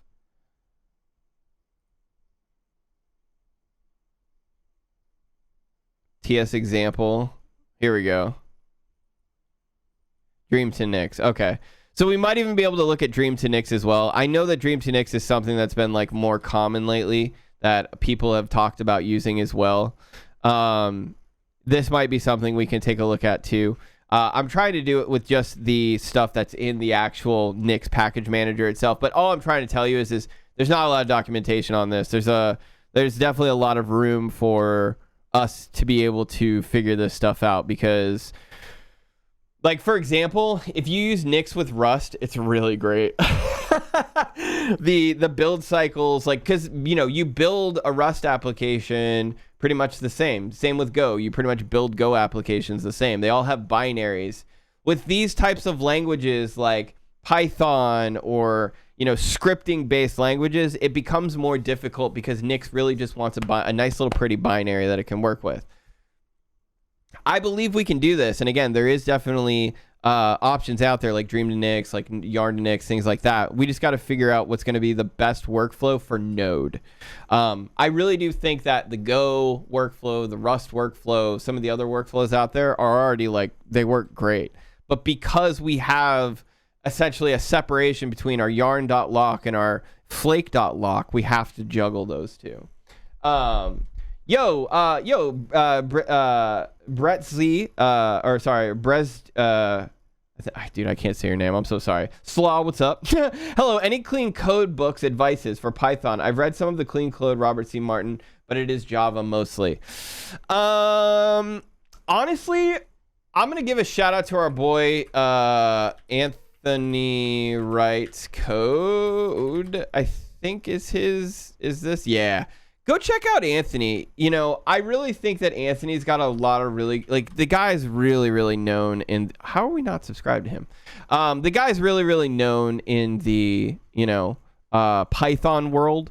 And he's got a lot of really good, like, just random things that can help you better with Python. If your goal is focused on getting better with Python, I highly recommend Anthony. Outside of that, I don't really know too much on, like, books or, you know, things like that. I don't really know if they're even worth it, in my personal opinion. A big thing for me, Brett's, oh my gosh, I wish I feel like I can say your name. I just feel like I'm having a brain fart. But another big one is, like, using formatters. Honestly, like, if you don't really want to care about what your code looks like, just use a formatter. You know what I mean? Use a Python formatter, call it a day, and let it take care of it. That's normally how, like, a lot of organizations take care of it, because they don't feel like arguing about it. That all sounds like trying to use hammers with screws. You have a source code package and trying to use it in final application to pretend that it will not need to be compiled. Yeah, you're not wrong. You're totally not wrong. And that's why, like, you know, if you look at what Nix does, right, with just JavaScript, it's perfect. It really is. Like, if you really think about it with JavaScript, it's totally fine. And it's perfect because it doesn't have to do any additional compiling. It really just takes care of your packages, bundles your code into a nice little Nix application for you, and then gives you your result. But the moment where you're like, okay, I have an additional step I need to do, you really have to build out that build step yourself. Where'd it go? I don't know where it went. Where'd it go? Here. Where'd that build step go? Dadgummit. I lost it, chat. Yeah. Wait, no. Here, yeah, here, build phase, yeah. So, like, this whole build phase, we're gonna probably have to, like, I think what we'll do is, I don't know. Here's another challenge, too, with this, chat. At this point, we're probably not going to want to have any private packages in our repositories. Now, we're not there yet, and I want to like build this with Nix before we make any decisions on that. But another thing I kind of see happening here is, because now this is a Nix package completely managed by Nix, we're more than likely going to not even have a package.json going forward. I know that sounds crazy, but there is a solid chance that using Nix with Node requires you to get rid of your package.json eventually, because they do the same thing if you think about it, right? Your flake.nix has all of your dependencies in it. It has everything else that you need, right? Yeah, it's very interesting. Hi, are you on Linux? I am. I'm on something called Arch. I'm not Arch. Jeez Louise. I'm on Nix. Yeah. Doing DevOps and Cloud Bootcamp course. Nice, nice. Are you enjoying it? Are you how are you enjoying it?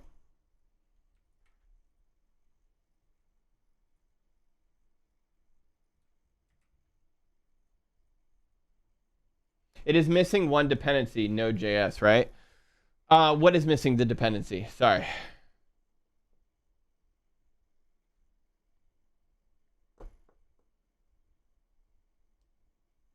Yeah, it is interesting doing Python and Flask to build a web app for a final project. Oh, yeah, nice. Very cool. Yeah, man. What's going to be dope, dude, is you're going to build that, and then you're going to put it in the cloud, and then you're going to horizontally scale it, and you just get to learn so much from that. Okay, so how are we going to do this? So I really do believe we're going to have to hook into this build phase. Now, if we look at make yarn modules, we've got like name, pname, version, package version, offline cache. What happens if we just completely override the build phase? I'm kind of curious on that. So build phase, right? What happens if we just like completely override it? And we just say like echo hi mom, right? Let's do that. So we go into the install phase, right? Cool. We went right past the build phase. So if that's the case, then we just completely overrode the build step, and there should not be like any of this. Where is it? So there should not be any of like make dir no, like node modules should not be moved anywhere. Like none of that stuff essentially should be there. Yeah, all of this should not be there. None of our source code. So let's do this. So let's go to results, libexec, deps. No, it's still there. Huh. So something is definitely going on even if I am... Here, let's try this one more time.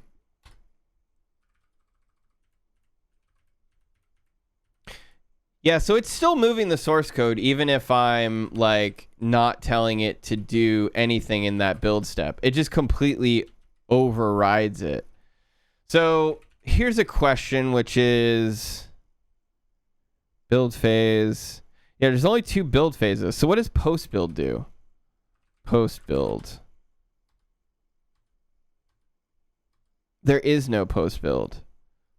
So how is this still happening? I'm guessing maybe... We're not doing the yarn install anymore. Oh, actually, that might be something to note. Do we have result exec? We do have node modules. We have all of our node modules. And we have node modules here as well. Oh, whoa. Libs, deps, lib, mock. Okay, no, we're good. Yeah. There is another way around this, actually. Yeah, we are doing Docker Swarm and Jenkins next week, I think. Oh, very cool. Very cool. Application is dependent on Node.js existence when you think about the package as the final application. Yeah, that's fair. It does. It definitely does require Node.js. There's something else we could do here, chat. It is not what I would recommend is my most ideal scenario, but there is a way that we could get this working, and that is to use TS Node. So basically what we could do is we could figure out a way, instead of having our main binary, well, so it's going to want to use a JavaScript though. Did the build phase fail? No, it didn't fail. It definitely didn't fail. So if we go back to our flake, right? Hi, mom. Right? There should be... if it fails, it would have just said, like, error derivation, right? But because it's actually successfully finishing, it's like here. It's not going to do anything because I didn't change it. So let's do echo hi, chat. Right? And then we'll do... Nope, that's not what I wanted to do. There we go. So install, fix up. So we just go boom right past it. Fix up phase is what happens after the build phase. So yeah, not really too sure on how things are still happening. Mostly because let's do node modules, post install, for file in file, find path, node modules key, type directory, for cd and package config key, post install, wrap program. Okay, so that's just wrapping all of the node modules there. So let's do node modules, right? Then we move them here, right?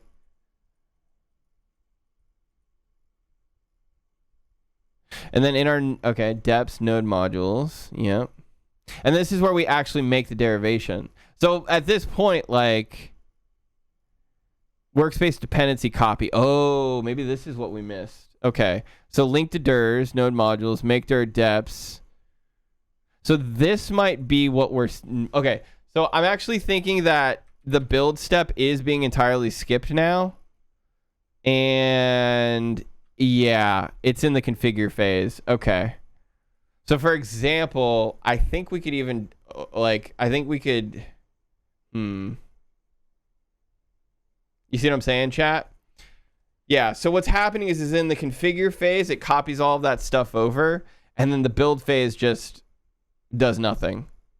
But this is what's creating the deps directory, creating node modules, moving all of them over. Can you make it fail so we see it fail? Yeah, totally. So to do that, we could just do like exit 1, I think, right? Like exit 1. And then build. Build. Bam. Building. So yeah, so configuring, building, and then if we go here, beep, we see Nix action set phase unpack, Nix action set phase patch, action, and then build, and then we get right into the build, and then we fail. So yeah, so we are like, and again, these are the like, you know, hidden background steps that are happening while we're building these things. Also passed my Microsoft Azure AZ900. Oh, hey, congratulations, man. That's very cool. Hey, dude, you're killing it, dude. That's awesome. Trying to get a job in DevOps, but there's so much I don't know. Listen, there's always going to be so much you don't know. You know, the best thing like I said, I've said, is to try and just get good at problem solving. Don't be, you know, overwhelmed when things happen. Don't stress out or, get, too ahead of yourself, right? Like, problem solving is a massive part of DevOps. And I think if you are just a good problem solver, you'll be great for DevOps. Yeah, absolutely. Technology learning will come as it comes.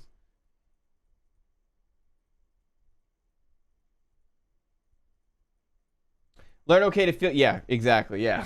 Learn to feel okay with being stupid. I am stupid and I'm okay with saying it.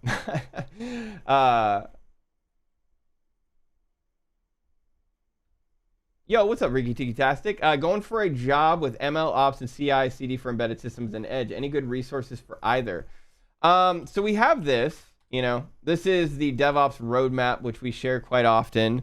There's a bunch of words in here that you can look at and find. If you find any of them interesting, feel free. I don't think that this is just the only, roadmap or way of getting into DevOps, but I do think a lot of the words on here are words that I also deal with quite often. So, I think it's a good idea to be pretty comfortable with, a lot of these words. Do I think it's a solid 100% guide for you? No, but there's a lot of words on there that I use. Yes. Yeah, for sure. I also think that thing can be super overwhelming, so I get it.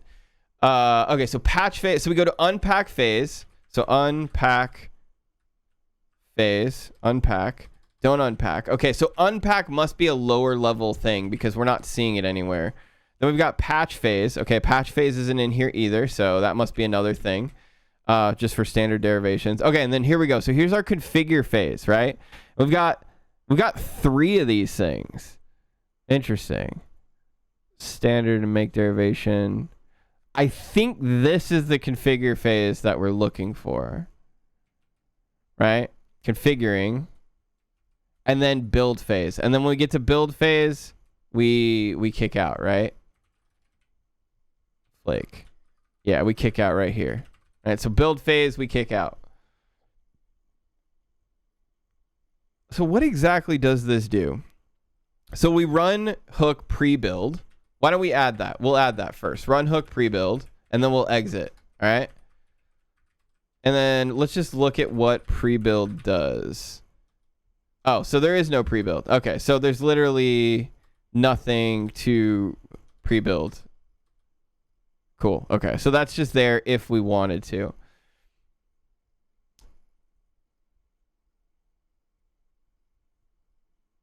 And then it does the install.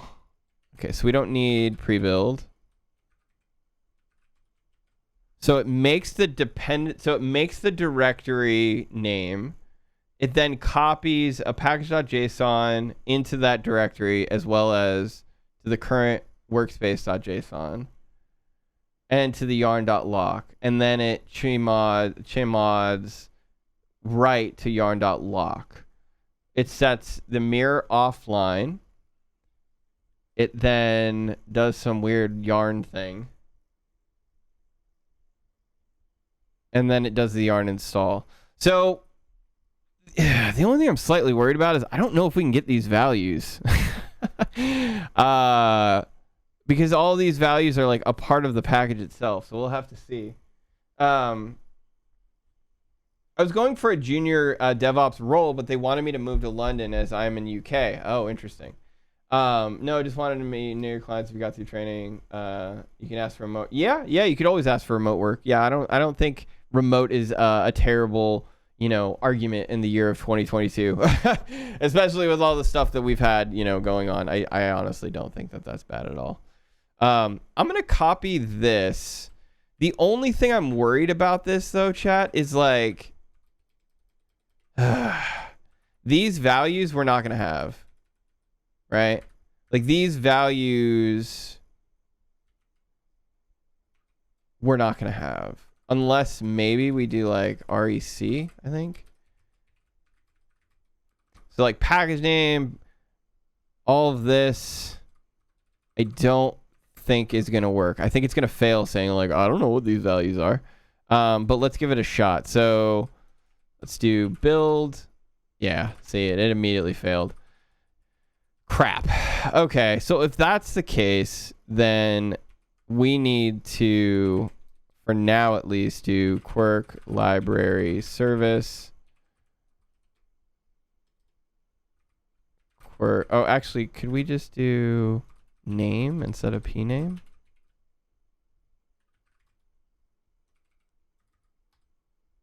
Yes, we can. Cool. And that's what okay, cool.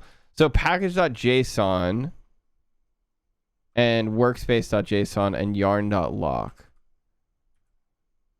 So I think this would just be package.json, right?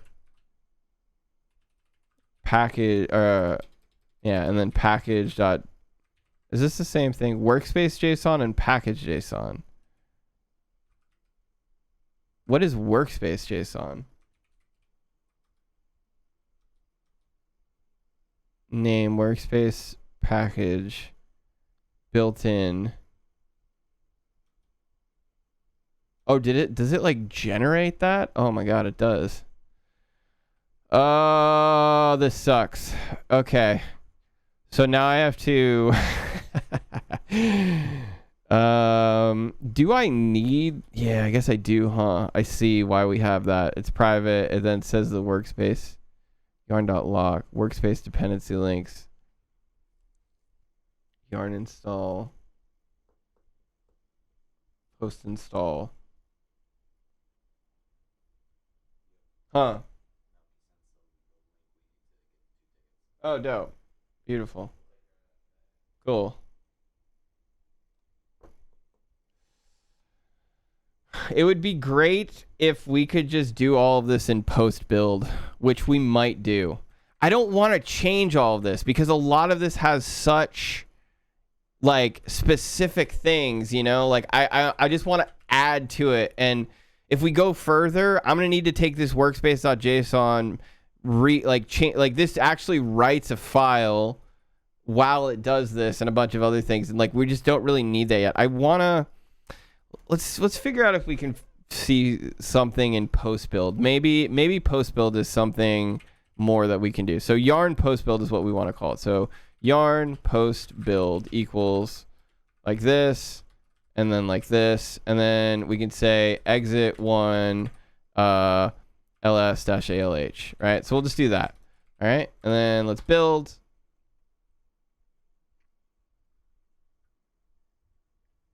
So like in DevOps, where do you need Python?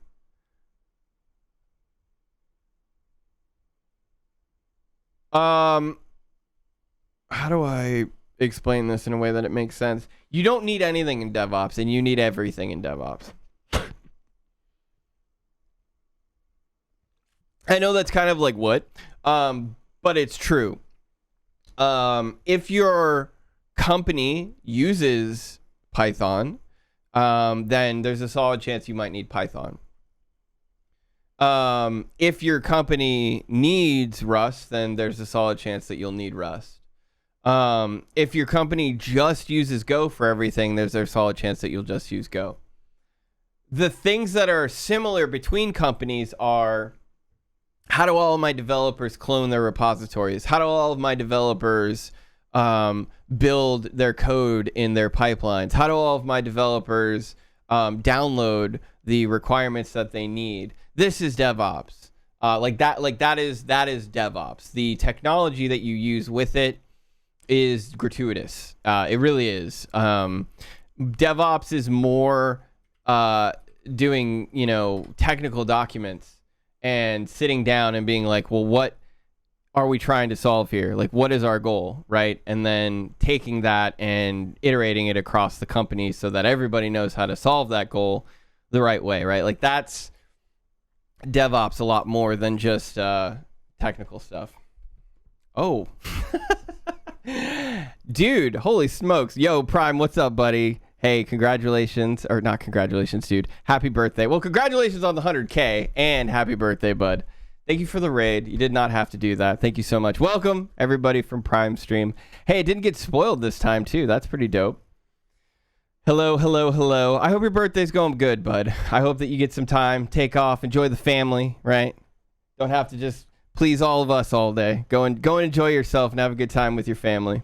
How's everybody doing, though? Hope you guys enjoyed yourselves with the wonderful Primogen. Welcome, welcome. Happy birthday, Alta 4. Thanks. Yeah. Let's go. Thank you, Prime, for the 38 months as well, dude. Hello. Welcome, everybody. I am BG. I am one of the crow hosts. I'm so brain dead today. I'm one of the co-hosts of the Alta 4 stream. I've actually been on vacation for a week, which is probably why I'm so brain dead. But thank you for being here. Prime, dude, thank you so much for the raid, man. Seriously, thank you. We had fun shitting on each other's themes. Nice. Very cool. Very cool. Welcome back, Crow Host. I appreciate that. Thank you. If you guys don't know me, I am BG. I am one of the Crow Hosts, as I earlier said, of the Alta 4 stream. Basically, we're a variety channel hosted by myself, BG, as well as my good friend Atoda. We stream a lot of programming throughout the week. I stream DevOps engineering, back-end work. We work on cloud stuff. We work on automation. We work with Nix, work with Vim, work with all these sorts of fun stuff. So some of the things you might have heard of, more than likely a lot of things you haven't heard of that I could introduce you to. But thank you for being here. Again, I appreciate it. Happy birthday for starters. Everybody make sure to say happy birthday to Prime. If you guys don't know it, it's his birthday today. I hope to God it's his actual birthday. I've been debated so many times by this man at this point. I don't know what is real and what is not. So if it's actually his birthday, happy birthday. But I'm glad that you guys enjoyed yourselves. I'm glad that you guys got to basically on each other's themes and stuff like that. It's his actual birthday. I figured as much. But last time we didn't realize it wasn't, and I think we gifted him like 5 subs, and he was like, oh God, I am sorry. I was like, it's fine, whatever. Those are your birthday subs for later. It's actually the birthday. I figured. And he's lied a bunch to us. Hey man, that's the fun of it, right? But again, thank you guys for being here. I today am actually working on getting myself more comfortable with Nix. Yes, chat, I use Nix. I am a neckbeard in that regard. I love Nix. It's something I'm getting myself more comfortable with. If you guys don't know what Nix is, well, we actually do have a YouTube video out, our first YouTube video out on Nix. And if you're interested in it, go check out the YouTube, go check out that video. The TLDR is that Nix is a amazing trinity that once you comprehend and you understand, it's a very, very powerful and very, very cool tool. And actually, if you guys have ever heard of Docker, sorry to burst your bubble, but it basically replaces Docker in a lot of ways. The main idea behind Nix is the term reproducibility, right?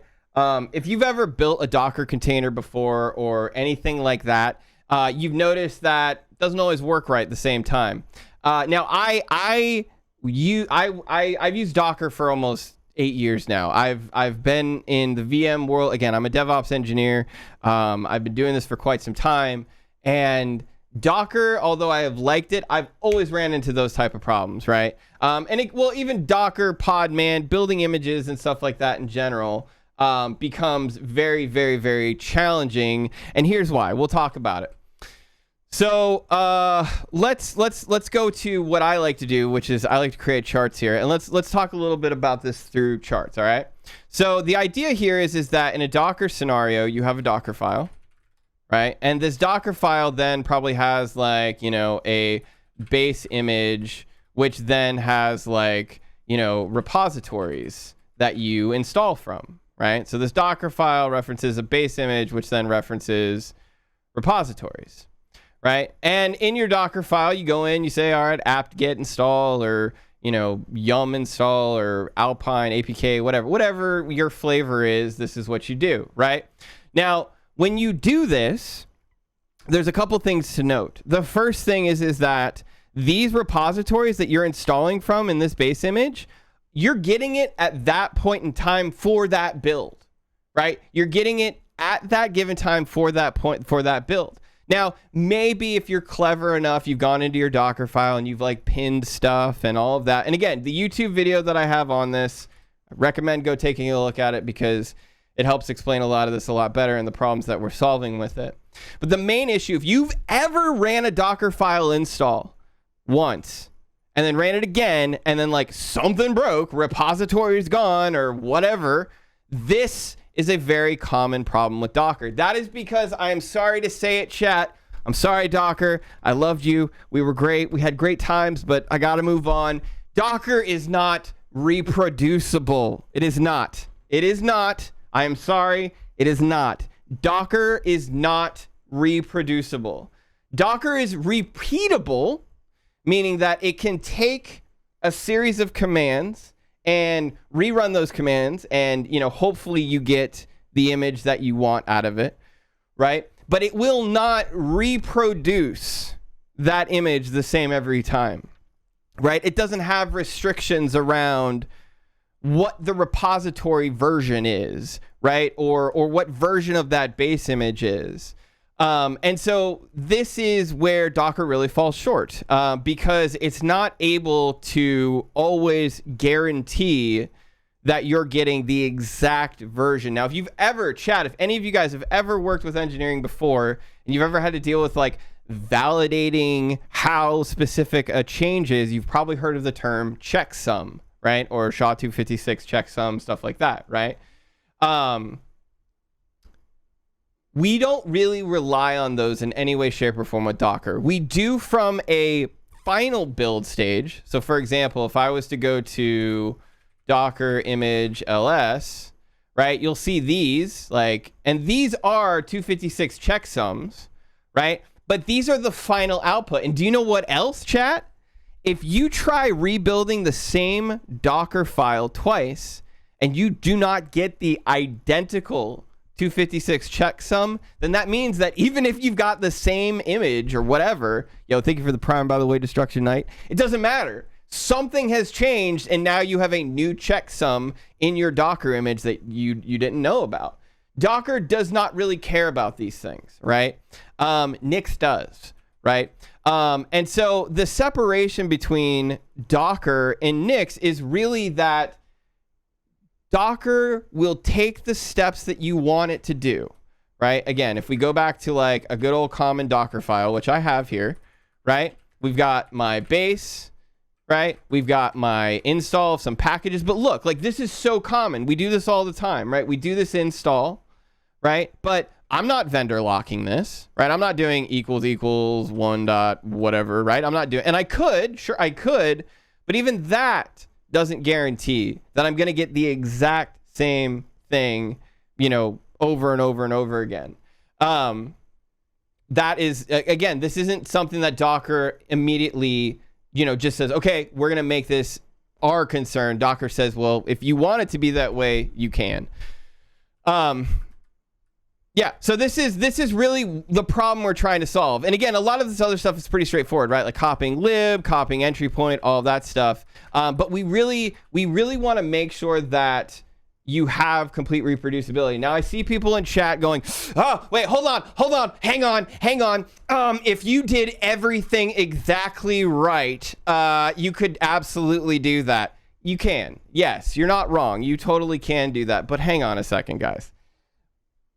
The biggest challenge with what you're talking about is the level of maintenance that is required to do those things, right? Docker doesn't have any type of opinionation or standardization or requirements to making sure that you lock down those packages. So yes, we can all push our glasses up to our noses and say, well, if you do it the right way the first time and don't up, then you're fine. However, you have to have a lot of nuance and understanding to even get there, right? You need to know the packages that you're trying to install, how you pin those packages. Are you pointing to a repository or registry that you trust, right? That's a whole other thing. Docker doesn't really care about the registries you point to, so you have to have opinionation around that. Also, you have to then care about and make sure that they're going to be online. Like, are they going to be available for you to download? Because these are stored in a much different scenario. It just doesn't mean that it's always going to work out the way that you want it to. Yes, you can get very, very close to it, and you should. You absolutely should. You should try and pin your packages and all these other things, but you don't get the same granular control of SHA-256 checksums and things like that like you would with a Nix file, basically, yeah. Neither does Nix. If you use channels over pinning your Nix package set, then you will not have reproducibility between machines do. So that's fair. Yes, that's fair. What I am going to show you, and before we go deep down the hole where you can mess up on Nix as well, I do everything in Flakes. I don't really recommend trying to do imperative style Nix because you're absolutely right. You can step over things and you can kind of mess yourself up a bit. But if you do try to adhere to, again, things like their flake.nix and other things like that, you can actually have that lock out the gate.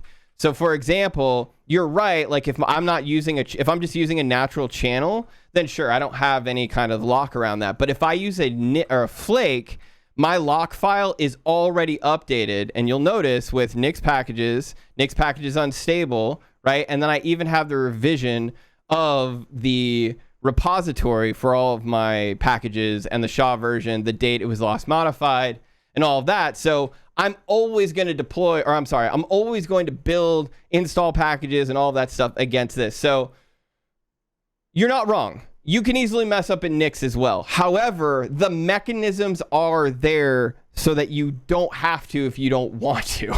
And that's one of my biggest arguments against Docker. That's it. I don't want to say I hate Docker. You know what I mean? I love Docker. I still use it every day. I'm simply trying to be clear that Docker does not provide a lot of the same mechanisms that would be helpful to getting you to true reproducibility like the way that Nix does. And I also think that Docker, when you look at the two and you kind of start saying like, okay, well, what is Docker really, really powerful at? And what does Nix not do very well? One of them, for example, is Nix doesn't really do things like pinning CPUs very well. It doesn't know how to like isolate container, isolate processes, right? Like those are what containers are really, really good for. And so, yeah, like it does kind of help you understand a bit more where these different pieces can exist in the tool chain if you want them to. And it doesn't even mean that they can't work together. I have seen Docker files that essentially build from the Nix packages, and then, you know, that is all shoved into a Docker file, and then you have complete reproducibility from the ground up. All I'm saying is that, again, with just Docker alone, you don't get the same power that you can with something like Nix with regards to, you know, again, pinning and all of that kind of stuff. So always pin with Nix as well. Yeah, you do. Yeah, and again, that's why flakes are really important. And that's why my first video I made on Nix was actually entirely focused on flakes, because if you don't know what you're doing with flakes, yeah. And I also mentioned in the video that lock files in general are just very important. If you're not using lock files in general, you're going to find this as a problem, right? So if you're using a package.lock, that at least is a step closer to having really good reproducibility. However, if you think about it, if you just have a lock around your node modules, you then need to figure out how to lock your other things, right? Leaning back on Nix, Nix takes care of all of these things for us. Could I post the link to the Nix video? Yeah, absolutely. So it is right here. Develop using Nix Flakes. There you go. Yeah. Now the one I do in there is an example of Python. But the everything I just went over, like how I, you know, explained everything, is pretty much the same. Yeah. I.e., whatever YOLO dependency management that npm or go mod. Even with Nix pinning, there are a lot of places where you need to pin that have nothing to do with Nix or Docker. Yeah, for sure. And you know, I think one thing to note about Nix that a lot of people, you know, don't really get out the gate is the Nix package manager. All right. The Nix package manager has over 80,000 packages in it, chat. If you compare this to a normal package manager, Alpine, again, Yum, apt, whatever, it's very difficult to compare the two, because what Nix developers have decided to do with regards to Nix is they also bring in packages from other languages. They were like, okay, well, we know that we can, you know, ship tab 9 really well, right? And that's just a binary. But what happens if we want to ship like other node packages? Why don't we let Nix also maintain node packages? So what this technically means is that like you would not even need to use npm going forward, because you would build your application, put your dependencies in, and I'll show you here. Well, let's go ahead and keep moving. So before everyone got here, by the way, if you're new here, thank you guys so much. Again, shout out to Prime. Thank you for the raid, buddy. Happy birthday. I hope you have a fantastic birthday with you and your family today. If you are new to our community, here's a few things. There's a blurb about us. We also have our Discord. I'm not sure why it's posting twice, but I'll figure that out in a minute. And we also have our YouTubes, right? So these are all things I'm going to be referencing.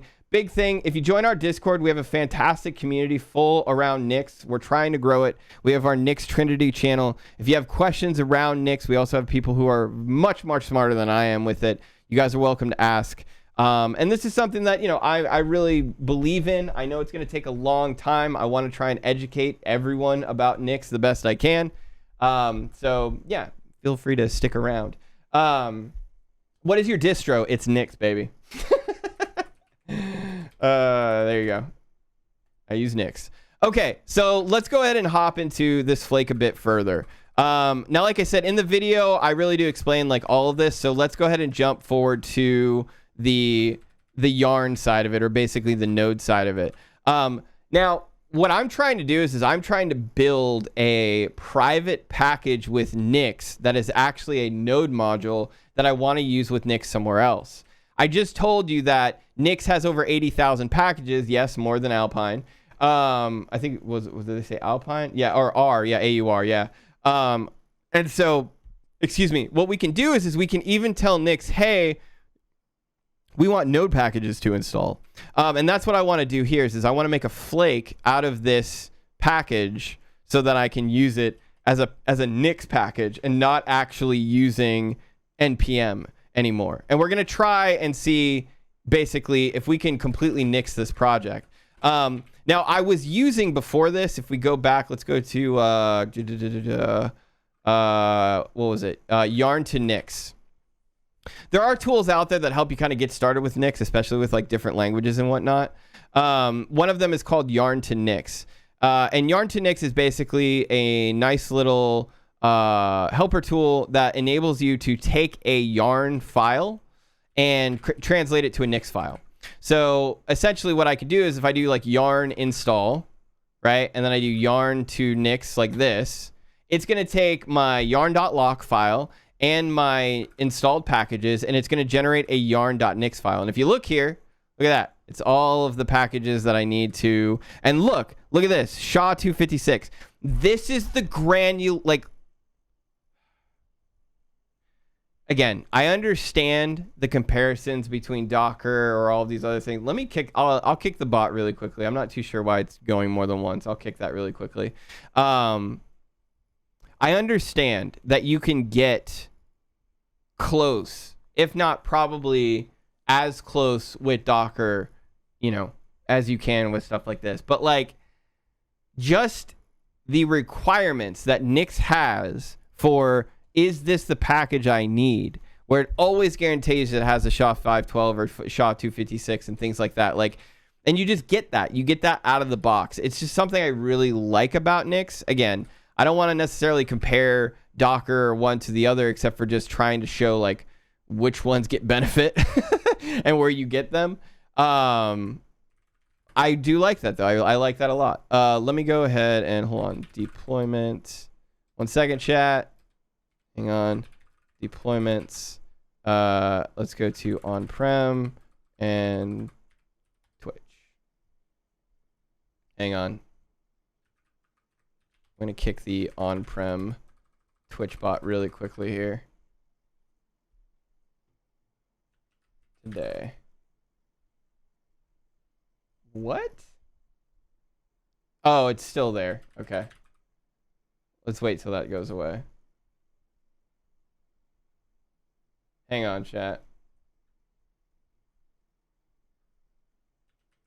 Could you please terminate quicker?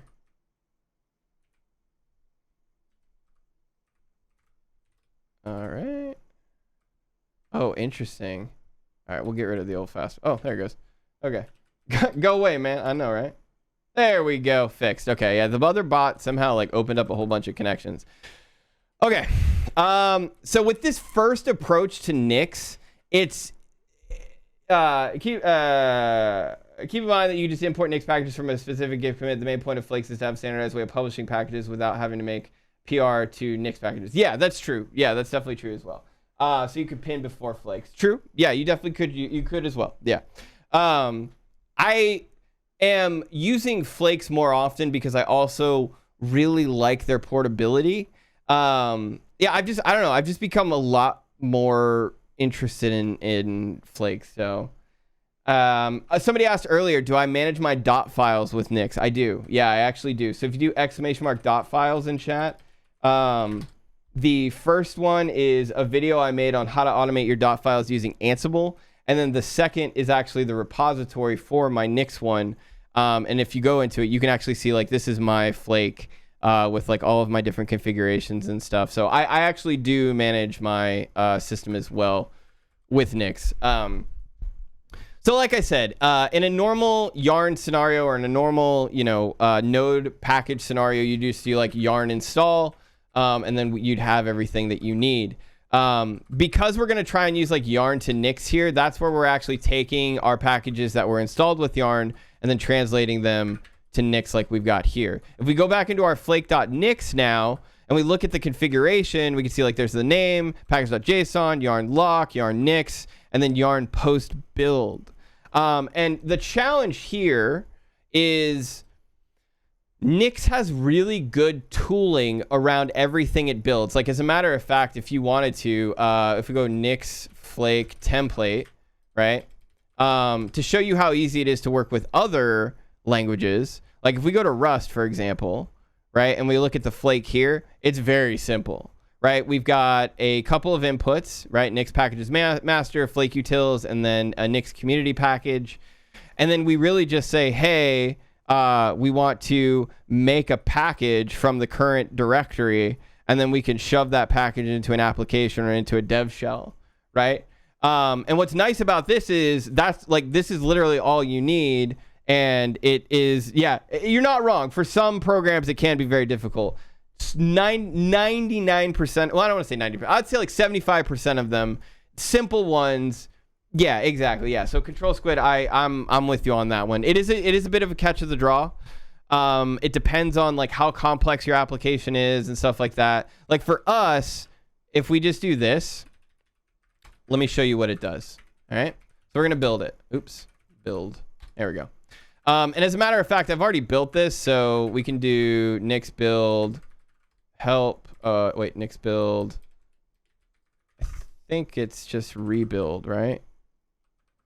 Build, no link, dry run, profile, rebuild. Yeah, okay. So Nix build, rebuild. There you go. So this will show you from the beginning what it looks like when we build this. And so we've already gone past the main stages, and now it's in the fix-up phase. And so this basically what Nix does is when you build something, it goes through a series of stages. And every single one of those stages is going to build a different or take care of a different step of the actual build process. So right now we're in the fix-up stage. It first had the configure stage. It does the install stage, and it does the build stage, and stuff like that. For us, if you using the share or open it, it was quite, yeah, I could see that. I could see that for sure. Great. Going to watch the video and get started with Nix. Awesome, Nox. Well, yeah, again, feel free to join our Discord too. Like I said, we have a really, really growing community around Nix. Fantastic people who are also there to help. So feel free to ask if you have any questions. Yes, Nix packages can be secure or flagged as insecure and broken. Yes, that is true. Yeah, and so if you flag a insecure one, I think I have one actually. So if I do Nix, there was one I did recently. It was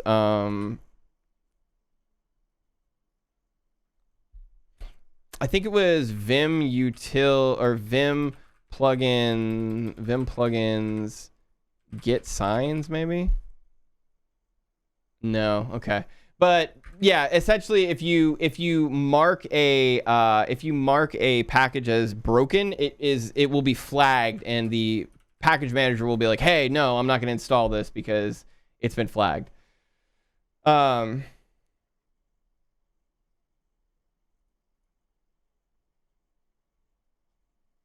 Automod screw up my yeah, I don't know. Automod's weird. Sorry about that, buddy. Let me see if there's any other questions. Keep him what's your distro? Got that one. Nix package is bigger than AUR. Yes, it is indeed. Yeah, I can see what you mean. Is in a company it's quite hard. You either need highly educated staff or a bit of manual work. I mean, yeah, pretty much. How do I lock down packages without knowing anything about my packages? Yeah, that's like the hard part, is a lot of people don't realize that you can't really lock down your packages if you don't really know anything about them. And like that's kind of something that Nix does out the gate. It says like, hey, you need to know about what your you need to know about your packages before before you try using Nix. Otherwise, there are tools like Yarn to Nix and things like that can help, but like I'm going to show you the real Nix way of doing things in a second. And honestly, the Yarn to Nix one is really not the best approach. What's the tool running on the right? It's bottom. So what's the output? An image? So be viral. That's a really good question, which is like, what is the output of this? So if I do Nix Flakes show, right? You're going to notice that it says Arch 64 Darwin, Arch 64 Linux, x86 64 Darwin, x84 64 Linux, right? By default, Nix wants to create a package. Okay, that's like the unit that exists in the package manager's packages, right? And so what we're doing just by default is just packaging this up into a Nix package, right? And so what that enables us to do is then make it so that if I'm doing like Nix shell, Nix packages like this, I could say, quirk library service, and it would go out and download my package for me, right? Now, if this was a binary, I could then like run that and be like -c, quirk library service, and it would download it, compile it, and then run it. This is a library for me, though. So that means that this is really just going to be a package that contains source code. And so if we go into the result, we go to libexec, then you'll notice there's Alta4 LLC, Quirk service, deps. Bam, here's all of our source code, right? So if you don't know what Nix does under the hood, that's okay. The easiest TLDR I can give you is Nix is kind of like a way better homebrew plus a lot of other things that it can do. When you think of homebrew, you think of like, something that installs packages somewhere and then symlinks that to your shell for you, right? Nix works essentially the same, but with a lot more complexity to it.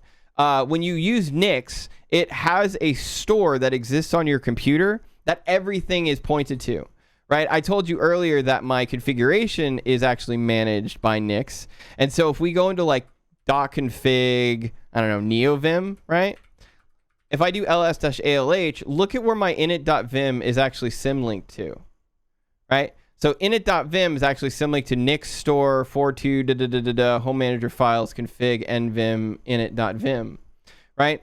The Nix store is an immutable location that exists on your computer that is only for builds. You can't change anything in the Nix store. It's completely immutable. So this is another thing that separates you from Docker, which is Docker doesn't have true immutability. You can enable it if you want, but it does not have true immutability like Nix does, where the store is completely non-writable. You cannot write to it. The only thing that can actually write to the store is when you're building something. And so what we get out of this store is what we call our derivations, right? Now, you can kind of think of derivations as a bit of like Docker images, where every image contains a series of changes and stuff like that. But a derivation is literally just a folder in the Nix store that is then linked to or symlinked to with those changes in it as well. So the biggest difference between Nix and Docker in this case is we're not using containers. We're basically just symlinking everything. Can I use Nix as a package manager for C++? Yes, you absolutely can. Yeah.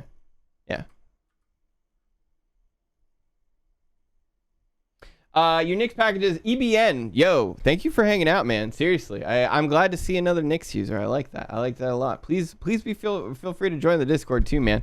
Love having more knowledgeable people to help fuel the fire. Oh, yo, what's up, Scotty? Yo, Control Squid, thank you for the tier 1, man. Thank you so much for that wonderful support. Appreciate you, my dude. Yeah, I like it. It is quite intuitive when you're familiar with functional programming and higher kind of types. Well, I can only dabble with that too. Yeah, guys, listen, if I'm gonna be a neckbeard, I'm gonna do it out of my own choice, okay? I like Nix. I think it's cool, all right? So I'm gonna keep making content on it. It's just there's so much I've had like Prime ask me, like, and other streamers ask me, like, hey, how easy is it to get into? And that's the thing, is like it's tough. It is tough.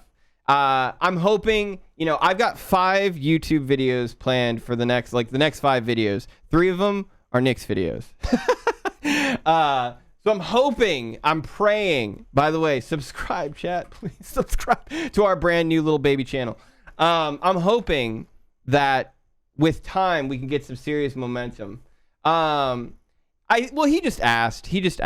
It was a very everybody, we all ask each other whenever we see something that one of us is working on. We're like, ooh, what are you doing there? Hey. And I think that's all it was. It is not, unfortunately, very easy. And that it's true. Like I've only gotten comfortable enough to where I am now, and I've been using Nix for like 3 months. So I don't expect to, DevOps in itself, that's very true. Yeah, that's very true. Love Nix and everything it gives you: declarative config, cache, multiple versions, but always wonder, doesn't reproducibility clash with security? Yes, it does. If needs always changing, but up to date anyway, what's the value in reproducibility? May be able to deploy straight from source instead of needing to ship. So, arsonist, exactly. Yeah, what Dirk was about to say. there's two problems that you've got here. So I think that Arsenis is asking a really good question, which is like, if you want pure reproducibility, right, where it's the same every single time, then doesn't that kind of hurt you with security? Because for example, you might need to like inject secrets into it to get that exact build and things like that. It can, but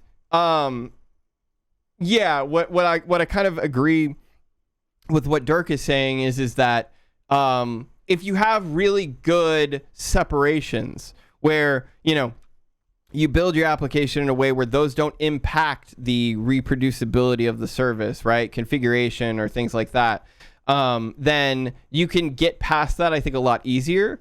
It's very similar, which is like that's just something in general with application building you're going to deal with, right? Which is like, how do I build this for dev versus prod versus whatever and make sure that it's always reproducible? The reality of it is you shouldn't be building for just one environment. What you should be doing is you should lean on configuration and then make your build identical. So you're not rebuilding for staging, you're not rebuilding for prod, you just build once and then you just say, boop, and then the configuration is what changes it, right? And those changes, those configurations exist outside of the build step, right? Those are completely different. So like, for example, with Quirk, we have a service that actually serves a JavaScript file with the configuration for the front end in it, right? That's not a part of the build process. It inherits those parameters and then runs it, right? But it doesn't necessarily mean that my parameters affect my build, right? So that's kind of a big thing. All right, so let's go ahead and jump into this Nix Flake a bit more. And as I said, what we're trying to do right now is we're trying to take a node module and we're just trying to Nixify it again, basically. So if let's go back here. Let's do this one more time. Build, right? If I run build, this is going to build what is called our derivation.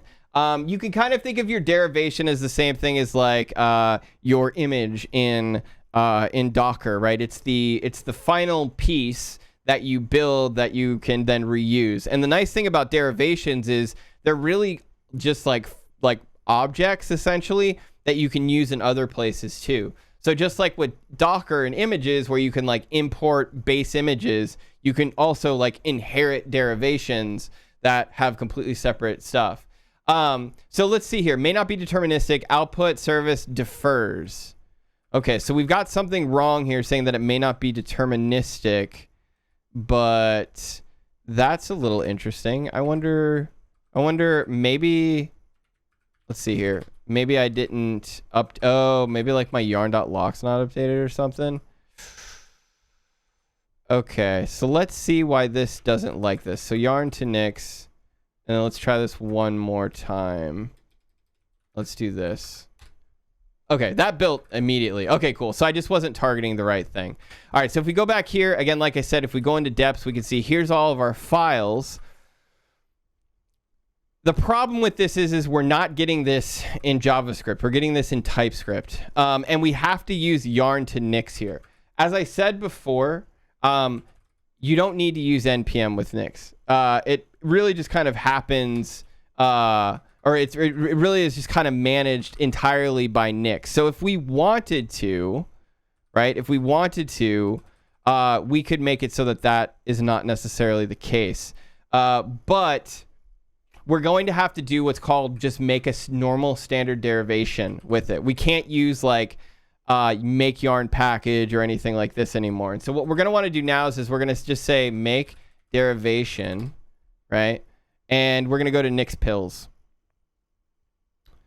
So this is one of the first things you'll start working with Nix is these make derivation.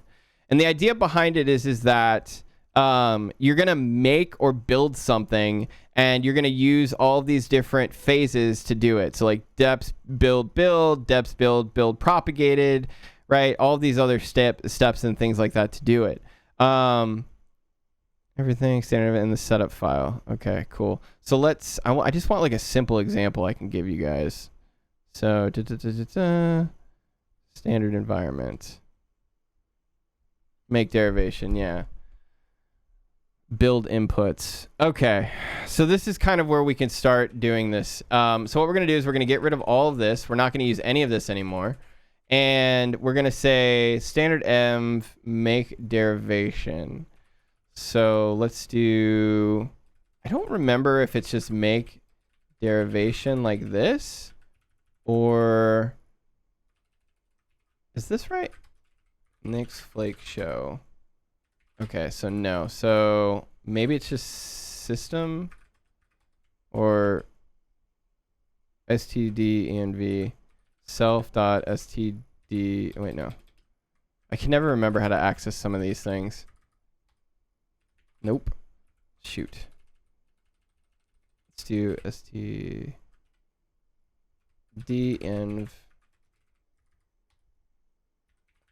stdenv self, I guess. Standard env is missing. How in the world do I get to this? Oh my gosh. So it's self dot, I thought it was standard env, stdenv, standard env make derivation. Nix Flake make derivation. How in the world do I access this? There's a tool called Agenix that allows you to write. Yeah, I've looked at it. I don't know. I've looked at it. I don't know how I feel about it personally, just with like how it works entirely. But you can check it out. You can definitely check it out and see if you like it yourself. Oh, okay, here we go. With import Nix packages system. So with import Nix packages. Oh, so is it just Nix packages system equals, so okay. So is it just packages like this? Maybe. Oh my goodness. Because when you do with import packages, then Nix packages is available to you. And I tried this, right? env. Oh. Okay, I see what it is. All right. System. I think we still need system. Maybe it's something like this. Undefined variable. Self with import Nix packages system.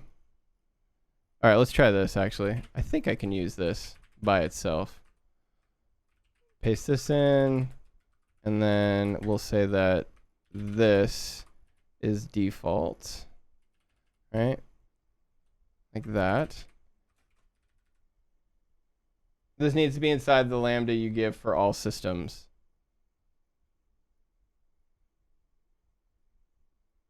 Okay, hold on. Inherit system. Let me just try this really quickly. I'm just trying to see if I understand unexpected syntax error. Okay. Default. I'm trying to remember. One of the things that's a bit challenging with Nix as well is it's a language as well. So I'm trying to kind of kill two birds with one stone here by making sure I understand the language properly and what I'm doing. So like this should work, although inherit system. This needs to be inside the lambda you give it for all systems. So, but I don't understand why I can't access like standard make derivation from here. Next packages system, missing semicolon after inherit system. Oh yeah, you're totally right. I am. Yep.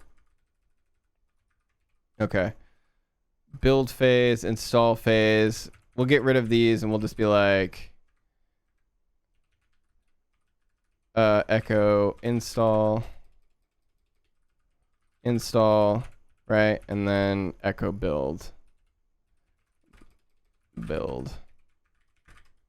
How much to experience? I'm still pretty new, dude. I'm still pretty new. So like to give a good example, I run on Nix OS. So I've been running on Nix OS for a few months now. I started out with basic Nix-shell, and then I moved to the new CLI, right? It's packages.system. So in this case, it's actually fine, because what this is doing is it's saying packages, and then it's using the, I don't know if the Lambda or the function, to basically say for each system default. So this technically should be packages, system default, I believe. But yeah, no, I still have a lot to learn. I feel pretty confident with being able to like set up flakes, using them with some things. I would say where things get blurry is like, for example, right now where, we're kind of going into completely new territory where, I'm working more so on something that doesn't have like a whole bunch of documentation. And I'm trying to figure out the best way to build it for me, right? So this is a node package that's written in TypeScript that needs to be, compiled and all of that stuff. And so you can see here, packages, Arch8664, Arch64 Linux, see all these are all working properly now. Cool. So we have our standard edge make derivations, which is even better.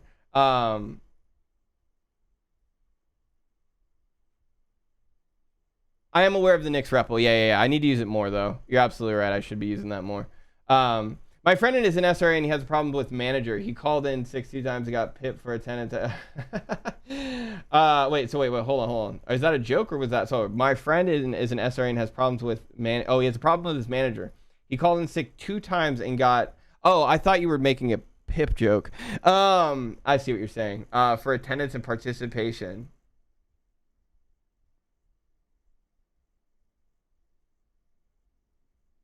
Yeah, performance improvement plan. Yeah, I got you. I don't know, man. That's up to you. You know what I mean? I can't really tell somebody to stay or leave at a company. I think it all depends on your happiness. I've been in circumstances where I've gone from super happy at a company to not really being happy at all. And, you got to remember that, yo, EBN, thank you for hanging out, buddy. Thank you. I think happiness is the biggest thing. I don't want to ever try and say like, money's not important, because I totally get that through and through. Like I don't want to say that at all. I don't think that'd be fair. However, it's up to you on how far you want to sacrifice yourself. That's probably the better answer I can give you. I sacrificed myself at a company for 3 years where I was just like barely doing things I was interested in. I wasn't super enjoying myself. And I found out that I had no loyalty really to that company whatsoever. And I was really willing to jump at like any given moment, and it was just about the opportunity and the moment coming before I could, feel comfortable doing it. And now that I know that, and now I'm just like, whatever, dude, like I'll go find somewhere else, Yes, I am a senior software engineer. I work at a company called Hippo, and I am a senior software engineer, or I'm senior in the DevOps field, basically. I've been in DevOps for about 4 years now. I've been doing it at scale for the past 1.5 years now.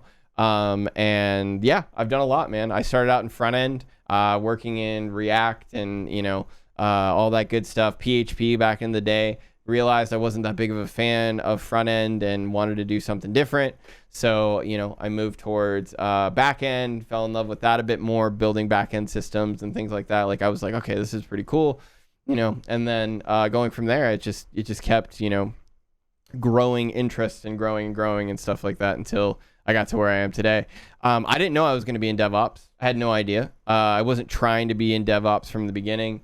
As a matter of fact, I was trying to be in front end from the beginning, and somehow landed in DevOps. So yeah, love your window manager theming. Thank you. I appreciate that. Yeah, this is, like I said, if you guys are interested, be sure to check out the dot files and stuff.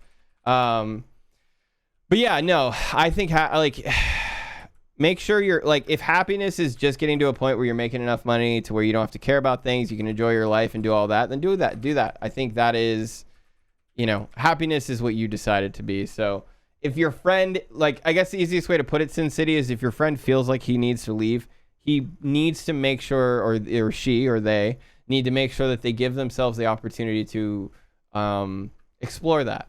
You know what I mean? Yeah. Just feel comfortable exploring it. You're not bound to that job. And that's the best answer I can give back to you. Be happy, you know, whatever that is for you. Am I using Cashix? No, I'm not. No, I'm not. Right now, my goals is to try and just do this as pure Nix as possible to where I don't need to lean on, you know, anything really. Okay, so let's take a look at this. So for all systems, packages with import Nix. So this is where, like, I don't like this. I'm not a big fan of this because with import packages, inherit system, standard make derivation.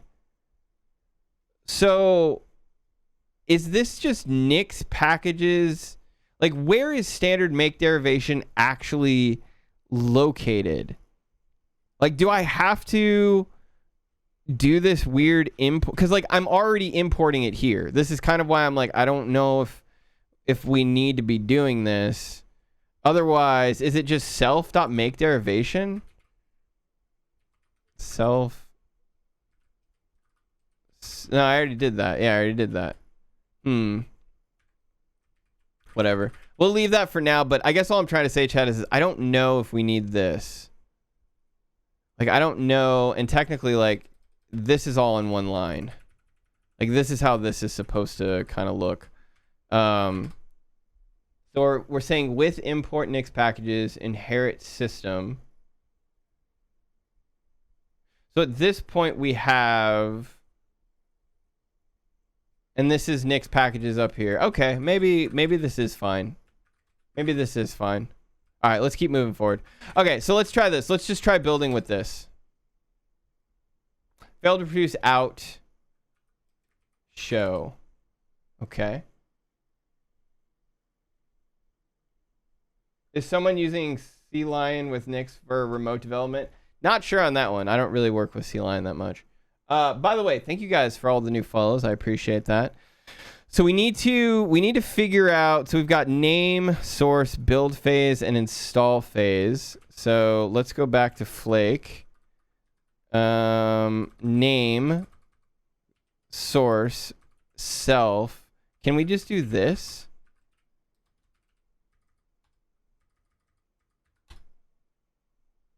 Failed to reproduce output for output out. Builder failed to produce output path for output out. So do we need... Oh, I see. Okay. Make dir... Okay, so let's do this. I see. So it wants to have, in the install phase, it wants to have that directory. So let's do that. Let's put this in here. Hello. Echo. Install. Install-t out bin hello. Interesting. Okay, so let's try this. Hello, no such file or directory. Okay, interesting. So here's what I'm thinking, chat. Here's what I'm thinking. Does the build phase happen first? Nix build, rebuild. How do we get, like, logs? I want logs. Give me logs. Log. Debugger. Interactive, evaluation fails, no link, outlink, profile, rebuild, args, eval, store, impure, include. Come on, man. Give me the loggies. Logs, file. Maybe it's just like -L, I think. Some outputs are not valid. Self. So checking is not possible. Oh, right. Sorry. Wait, what?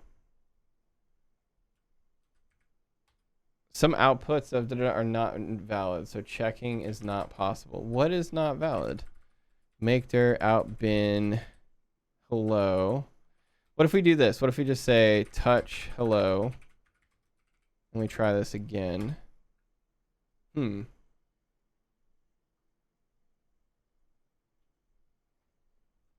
Yo, Hayden, thank you for the 28 months, dude. Holy crap. Thank you so much, man. I just now saw that. In the man pages or help page, you can do /search term. Yeah, no, I'm just trying to figure out, like, what am I missing here? I feel like I'm missing something super simple. So GCC hello C build phase, right? And then install phase, make dir bin install out hello.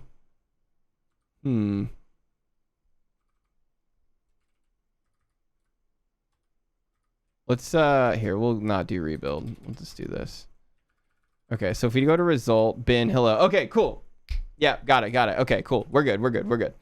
All right, so if we go here, right?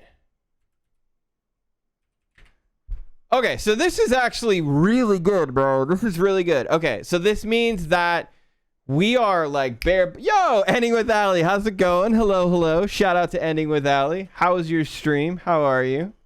Welcome, Raiders. Welcome, everybody. Hi. How are you? Welcome to the Neckbeard session. Chat, we're doing some Nix today. If you guys don't know what Nix is, me neither. No, I'm just kidding. Basically, Nix, as we like to call it, the Nix Trinity. If you guys are interested in it, you guys are welcome to join our wonderful Discord. But here it is right here, chat. This is the Nix Trinity. It is not an operating system. It is not a language. It is not a package manager. But it is, in fact, all three at the same time. And so we're working with Nix today. I'm basically trying to Nixify a project that I've been working on. Tell me I've seen this. Have I seen what? No, I haven't. I have not seen that. I like that. I will have to have you tried Nix? I like that. I appreciate you sharing that with me. Thank you for sharing that with me. But yes, if you guys have not checked out the wonderful Ending with Ali, please go give her a follow, check her out, go say hi. How's your stream though? I hope it was good. I hope you what were you working on? I'm going into all hands, so I've got to go prep. Oh, okay. All right. Peace out. Enjoy. Again, Ali, thank you so much for the raid. Appreciate you. And again, everybody new here, thank you so much for being here. I appreciate it. Right now, I am really working at like the lower level with Nix. Essentially, again, if you don't know what Nix is, it replaces a lot of things. It can replace Docker. It can replace package managers. It can replace whole operating systems. And so being fascinated by what I think is like impactful technology. I love, just going down the rabbit hole with this kind of stuff. And so, yeah, what we're doing right now is we're breaking down the build process for a Nix Flake. Now, I have a YouTube, if you guys are interested. And on that YouTube, we actually have a video on here on how to develop using Nix Flakes. Now, I've already created this video, so if you're interested, go check out this video. I highly recommend it. That will get you started on Nix Flakes as well. But basically, I am in a problem right now where, yeah, I'll have a smoothie, by the way, Atoda. Appreciate you. I'm in a problem right now where I need to build. Yo, what? Yo, dude, oh my gosh, how many is this? All in winter, you have given so many gifted subs to the community. Listen, if you go to TwitchCon, I will give you a hug, okay? You will at least get a hug. I appreciate you so much, dude. Thank you, All in Winter, for the continued gifted subs. And just, if you guys don't know, All in Winter has given, like, just way too many. 100 subs to the community. Dude, thank you so much, man. Centos, Mr. Mike Guy, C-Red, Ched Dev, Glid, Witch, Gilco, Legendary Marvin, Code Phobia, Kid Queb, and Snowflake DBF. Please be sure to thank your gifter. Dude, All in Winter, thank you so much, man.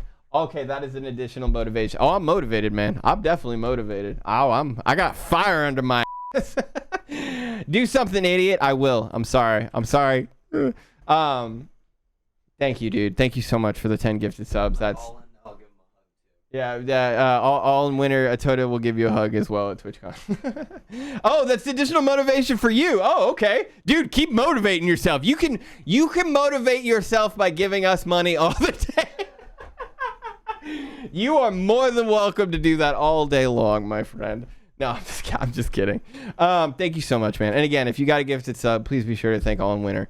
Cool. Okay, so chat. What's really dope about this is, if you saw before when we were looking at our results, it was way more populated, right? It like had all of these different things. What this helps me know is we have complete, like, the derivation can be as bare as like a baby's bottom. Like like we can essentially just have a bin with it. Like, we don't need anything else. So what that helps me understand is that we don't have to do like a specific way. We could still, if we want to, just go down to the bare bones of make derivation and start with that. So that's what we're going to do for now is I want to get to a place where we can build and do all of this stuff, and it gives us what we need. So we need to do a couple things, right? If we want to purely Nixify this. First thing, we need our packages, right? So we do need to go to Node.js packages, right? Because we want to install Node modules to Node. So actually, sorry, Nix Node.js, right? So we need to figure out how we can get a custom Node environment with all of our packages in it that we need. Now, this is the packaging with yarn to Nix. We want to do it our own, custom way where we're not even going to use NPM or anything like that. Here we go. Example Nix shell for Node.js development. So we kind of want to lean on something like this, where we're going to build a custom Node version with our packages in it so that we can do what we need to, or at least that's going to be kind of the goal here. So install in your home. This is done. Yeah, so we don't need that. Avoid using G. Yeah, we don't want to do that. Okay, so let's start with just the basics. So packages. So in this case, since we're doing a derivation, right, what we want to do is we want to go to Nix packages, make derivation, right? We're going to go to the manual. I highly recommend going to the manuals, chat. The manuals are probably the most helpful things in some regard. And then we want to look for the attributes for make derivation. So we've got name, all that stuff, blah, blah, blah, blah, blah, specifying dependencies, build, deps build target, host, Come on, man. Are these variables, deps build, native build inputs, deps build inputs? Okay, so I believe these are all of them. Okay. Description, inputs, outputs. No, that's not what I want. Dang it. Node.js, build Node.js. So I believe we want build inputs equals Node.js. And then we say with packages dot system, right? Because we want to do it for the specific system. Node.js. Have I looked at Node? Yeah, I have. I've already. I'm trying to do it from base, basically. But yeah, I have looked at Node to Nix. It's right here. Yep. I don't want to have to use npm. We're trying to go with a pure Nix version. You know what I'm saying? We're trying to get pure Nix here. So here's what we're going to do. Let's do that, but then let's also give ourselves a dev shell, chat. So if you do not know, I also talk about this in that video. You can give yourself dev shells with Nix. And the whole idea behind a dev shell is it will actually take the application that you're building, and it'll shove it and any of its dependencies in a shell that you can then use all of those in. So I'm going to just quickly say, all right, I have a new dev shells. We're going to say make shell no cc, right, with packages. And then here, we're going to say Node.js, right, like this. And I'm actually going to get rid of the build inputs here. And then we're going to go like this, all right? So we're going to say Nix shell, boom, like that. Now, if I do node -- version 1617, node -- version 16, 17. Okay, so that's not right. I need to, is it not propagated build inputs? I need the parameter, a list of parents, new durant. This would be called DPS. These are often programs or libraries at runtime, but always in the case. For example, the machine code and static link library is only used to run the container, even the dynamic case. So it's either build inputs or it's native build inputs. I cannot fully recall. So let's try. Oh, this is packages. Oh. But wait, no. That should be fine, right? I think so. Right? Let's do this. Let's do neofetch just for funsies. And let's see if we get neofetch. So right now, I don't have neofetch. Right? So I'm going to do Nix shell like that. And then I'm going to do neofetch. Okay, so I still don't have neofetch. Meaning that I'm not executing into actual shells here. So what am I missing? Is it just Nix shell? Neofetch. Yeah, so I'm not getting neofetch for some reason. Let's try that again. Quirk library. Nix. Oh, it's Nix develop. That's right. It's not Nix shell. It's Nix develop. All right, so there we go. So now I'm in here. Now I do neofetch. Bam. Okay, I've got it. Dope. And so now if I do node dash version 18. Okay, beautiful. So this is another reason why Nix is super helpful, because I am now in a node or in a whole shell that is specific to all the dependencies of what I'm working on. This should mean that, like, for example, if I was like, oh, I don't want that node version, if I go into my flake, right, and then we go Nix Node.js, we look for 16x, right? So then we go Node.js 16 underscore x, right? Like that. We do dash. And then we do Nix develop again. Watch this. Remember how I had 18 before? Do it again. Node version 16, 17. So again, this is why Nix can be very powerful, because you don't need NVM anymore. You don't need homebrew anymore. Like, all of this is really kind of, you know, built into one tool that is easily reusable. So with that being said, packages, neofetch, Nix, we need to kind of start figuring out what we want to do for our derivation. Now I know we need node modules, but if we go to the yarn one, right? Where to go? If we go to the yarn to Nix, we see that it actually runs npm install. Yeah.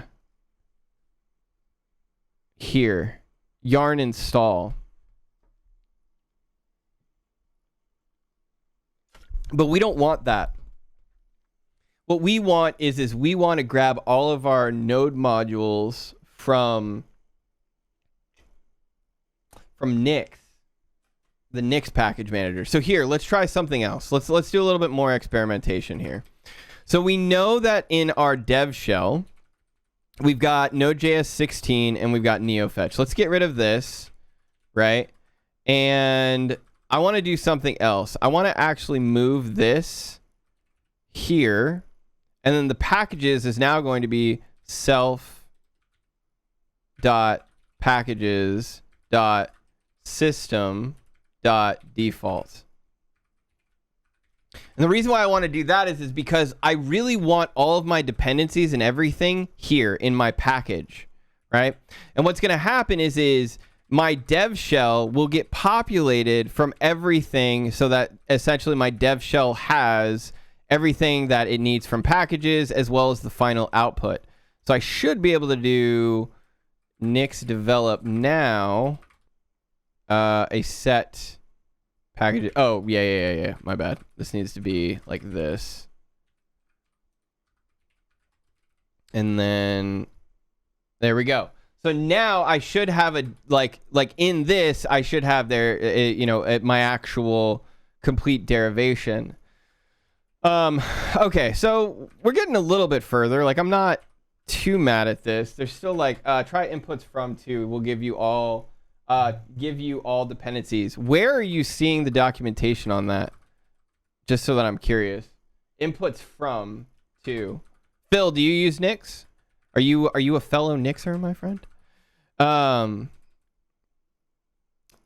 So here's something else. Oh yeah, I like it. Well, dude, be sure to join our Discord, man. We're trying to grow the knowledge, you know. What time is it, by the way? Oh dang. Okay. So let's do a quick build. I want to do a quick build and see what happens. So if I do a build and then we go to result, bin hello. So we've still got just that. So let's do this. I want to do a native build inputs.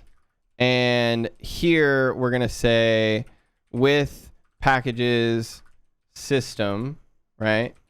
And then we're going to say node.js 16x, right? I want to see if I get this now. Build. Okay, so that's going to be a part of the build stage, though. Now I do it professionally, too. Okay, very cool, very cool. That's super helpful. So I guess here's a question is, I'm trying to remember which one, like, gives you... So, like, for example, if I do this, right? And then I do Nix develop. And then I do node version. I should have 16. Yeah, I do. Cool. So I do. So that means that I've got that available in my... Okay, cool. That's good. And that is a part of this. So that should mean that technically we could do like a very simple... Oh my gosh, dude. All in win. Dude, what? Why? Oh my God. Thank you for the additional 10 gifted subs, man. Tanifa, Walder, Live Coding, Destro Camo, Greg, Doc, Vape Juice, Jordan, Uber Rick, Seshi, and Quasar. Please be sure to thank your gifted subber. Dude, All in Winner, thank you so much, man. I really appreciate that. I'm just trying to figure this out right now, so thank you, man. I really appreciate that. If you got a gifted sub, please be sure to thank your gifter. Thank you, man. That was so kind of you. Thank you. Have a nice evening. You too, man. You too. Live Coding, Vape Juice. Yeah, you got both of them. You got both of them with the sub. No, they're probably, to be fair, they're probably not here. They're probably just like additional follows, but maybe they are. Who knows? Thank you, dude. Thank you so much, All in Winner, again for the gifted subs, man. That was so kind of you. Thank you, buddy. Have a great rest of your day. Okay, so we've got build inputs now, which means that I have the ability of using Node in my build processes, right? That's another reason why I wanted to kind of figure this out is like, you know, if I need something in here, how do I access it? I am here, AFK alert. Oh, no worries, Live Coding. Thank you, buddy. Like technically I should have Node or Node in here now during these build phases if I need to. And this is kind of like that Docker thing where it's like, well, if I need to build something in my Docker file, I need those dependencies as well. This is kind of like what build inputs and build native inputs and stuff like these provide. We really do need to figure out though, like, how do we install packages? And what packages do we need? So for example, right now we've got like Axios, Bcrypt, Discord.js, IO Redis, JSON Web Token, Koa, Nano ID, TMI, UUID, and Winston. By the way, somebody asked me, do I know about overlays? Yes, I do know about overlays. I use overlays pretty much all the time when I can. And I do know that I'm probably going to have to use overlays for, you know, some of these packages. So yeah.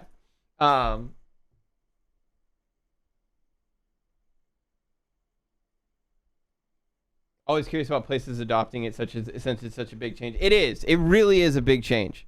Using Nix at a company is a big change. I'm trying to use it at Hippo, and one of the things I can say, at least for Hippo, that we definitely could potentially use it for if we, you know, found enough value, is for dev environments.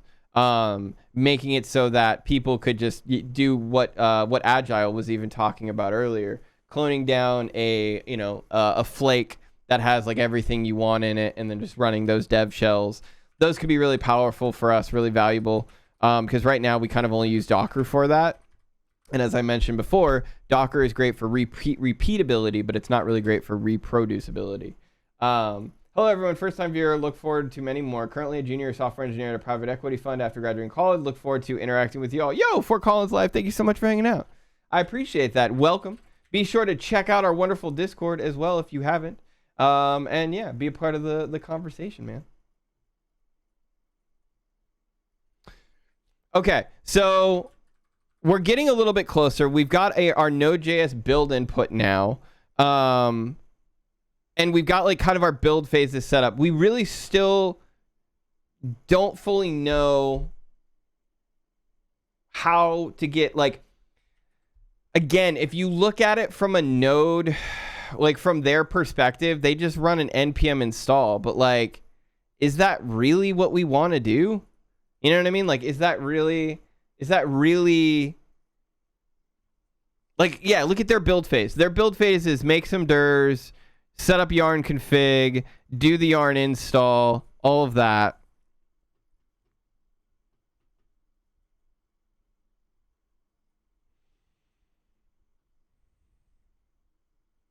Here's a question. What happens if you just do like, let's grab one of these packages. So Axios. I guarantee you Axios is in here. What? Koa. Oh, wow. Okay. Maybe it doesn't have all of these JSON web tokens. So some of these are going to have to be overlays. It's got the Perl version of it. Let's see. UUID. Perl, Ruby, GNOME, Emacs, Python, R. Holy crap. Yeah, it doesn't even have these. Interesting. Okay. So, Winston, maybe? A lot of these might actually have to be. Wow. A lot of these might actually have to be. What's it called? Okay. That's fine. That's fine. We can do that. If we're going to do that, then we're probably going to need niv. Yeah, we're probably going to need niv. Yeah, okay. So let's do this. Let's do a quick niv init. Now, if you guys don't know what niv is basically a nice little dependency management tool that you can use with Nix when packages don't exist in the Nix package manager. It helps you do things like add sources for repositories that then can be used in building modules and stuff like that. And if we wanted to, for example, if you were to be like, okay, well, BG, how do you do that? I'll show you. So if we go to node packages and then we click on like source of one of these node packages, you're going to see that under view raw, there's actually a massive file here of all of the sources for every node module that's built within the Nix package manager. And that's purposeful. That's because for every one, it's going to node-env build node package, and then using all the dependencies and build inputs, do that. We kind of want to mimic this. If we're trying to do like true pure Nix, we kind of need to mimic this so that we know we're installing, everything we need. Build node package. So it looks like what we're looking for is build node package. Nix. So let's do that. Let's say build node package. Node.js. Is that in here? No, it's not. Okay. Say Nix packages manual. And then we'll go to here. Build node package. Okay, it's not even in there. So it must be a specific function. Node to Nix. So is this actually using node to Nix here? Might have to use node to Nix if that's the case. npm install, generating a tarball, deploying using node. Okay, here we go. Node dependencies, call default.nix.node dependencies. Interesting. Okay. Build phase, ln-s, node dependencies, node modules, node dependencies, webpack dist. Interesting. So here's the only thing I'm slightly worried about is how do you get these dependencies? Node and expect running generate commands, collection expressions from package.json. This is still not exactly what I want to do. Because this requires me to have a package.json, and I don't want to do that. You know what I'm saying? Like, I don't want to have to rely on a package.json. Okay, I have an idea. We're going to do something a little different. Say touch test.js, right? And in this, we're going to say console.log hello chat, right? The reason why I'm going to do this is because we're then going to go to our flake, right? And in our build phase, we're going to cp test.js to or actually, do I need to copy anything there? Make dir install hello. Okay, so let's just do this. We'll say echo we build, and then down here we'll say test.js. And I just want to see if this sets up the paths the way that we expect it to. So build like that. Cannot stat test.js. Oh, okay. It's probably because it's not here. All right, let's try that again. There we go. Okay. So that built. So if we go to result, bin test.js. Good. Good. Okay. Do you see where I'm going with this, chat? Do you see where I'm going with this? So if I do /result bin, oops, hold on, test.js, perfect. And so if I do node, bam. Okay.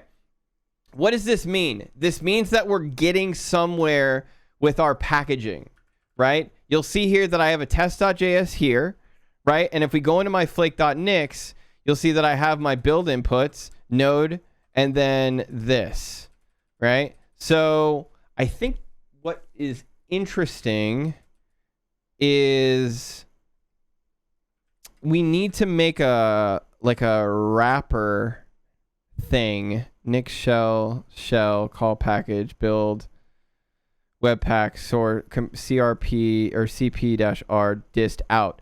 Interesting. Okay, so here's something that's starting to click with me that I'm starting to notice more and more about Nix is this right here. This out directory seems to be something that is like a commonly standardized thing for Nix, which is it's expecting this out directory so that you put things in it. And if there's nothing in that output directory, then it's not going to, you're not going to have anything. Yo, Toggle Bit, what's up, dude? How's it going, buddy? Everybody's just raiding us today, man. I've gone for a whole week, and everybody's just come back and saying hi. Raid and run, I need my nap. Toggle, you're fine, buddy. Thank you so much for the raid. I appreciate you. Why no Rust? Because we're doing Nix, okay? And I can only do 1 or 2 neckbeard things at a time, all right? I can only get so neckbeardy at one given time. You either get Nix or you get Rust. But no, I'm just kidding. Welcome, everybody. Thank you so much for the raid, Toggle Bit. Thank you for being here. I appreciate it. Hope you had a good stream, my dude. If you guys do not know me, I am BG. I'm one of the co-hosts of the Alt of 4 stream. If you're curious about who we are, there's a little bit of a blurb right there. Basically, we are a variety channel hosted by by both of us. Jeez Louise, I just brain farted on that one. The TLDR is that we do a lot of programming on this channel. We're also content creators on YouTube. If you're curious about any of our new stuff that we just put out on YouTube, I highly recommend it. As a matter of fact, I made a video on how to set up Nix Flakes right now. So we are in some way going back over stuff that I've already kind of shown And if you're curious about Nix, I highly recommend taking a look at that video as well as some other videos I got coming down the road in the future. We also have a fantastic community in our Discord filled with a bunch of other really Nix nerdy people and people who are interested in Nix. We have a channel dedicated to Nix, as well as DevOps and all of the other things that we do. I don't just do Nix here. I've just been shilling Nix lately because I've been super hyped about it and interested in like how it works.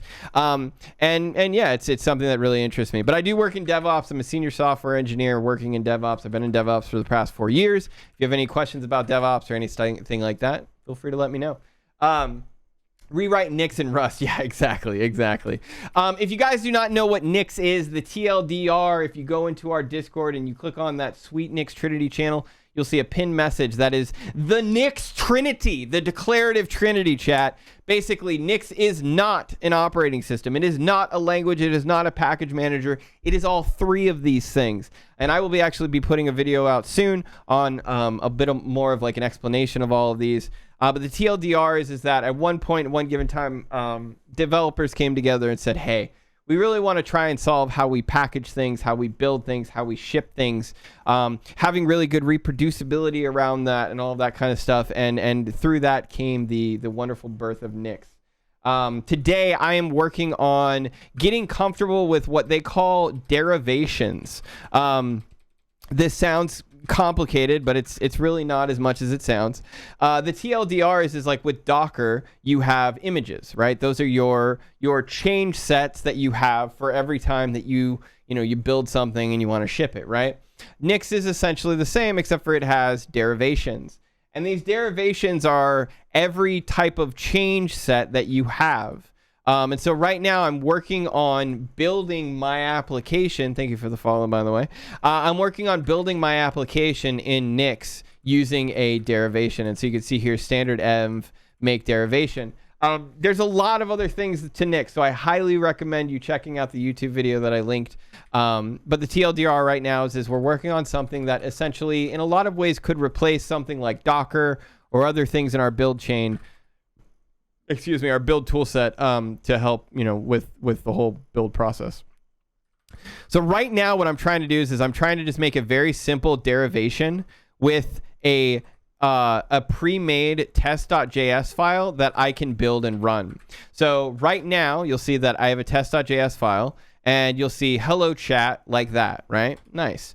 If I want to, I could say Nix build, right? Nix will go out, build that derivation for me, and then I get a result file here. Now, if I do an ls-alh, you're going to notice that this result is actually symlinked to a store because Nix uses private immutable stores for all of its build artifacts for you to then use. So technically, if I go into results, right, bin, you'll see there's test.js, but I can't like modify this. You'll see that it's read only.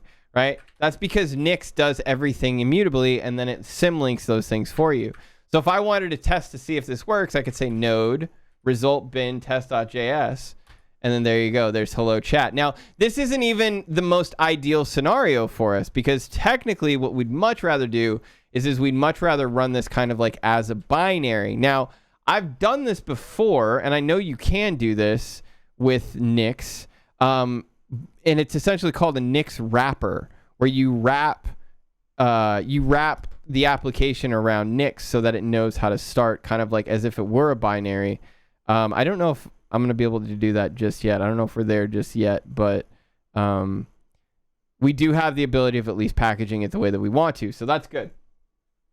How much is a pain to learn the Nix language? I've drooled over Nix for a while now and may do the jump from Arch.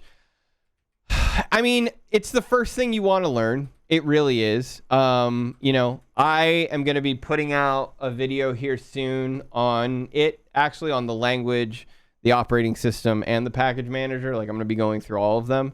And I'm hoping by the time you're done with that video, you can feel pretty comfortable. I honestly don't think it's that bad. I really don't. I think the thing that can feel overwhelming about it is more so just like not knowing functional programming as much, I guess, if that makes sense. So it can create binaries like Dino can. So it's not technically a binary. And I want to be clear on that. It's really just like a very fancy wrapper within Nix that makes it so that you can run it as if it looked like it was a binary.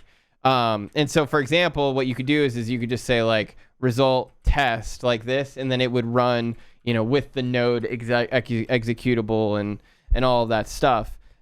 Because I'm using just the standard make derivation, it's not doing any of that for me right now. But if I wanted to, yes, you could totally do it. It's called Nix wrapping. And if you go, Nix cookbook, securing environment reclaim, garbage collection, common errors, desktop, wrapping packages. Yeah. So this is what we want. So if you need to wrap a binary of a package or non-binary, there are a few ways of doing it. The simplest of which is called creating a new binary that calls the old one, right? And so the idea here is that you would wrap like a shell script or something like that, right? And then you have your exec with node. So like, for example, we could do this. We could do this right now. So if we go here, wrapped, go like this. So boom, like that, right?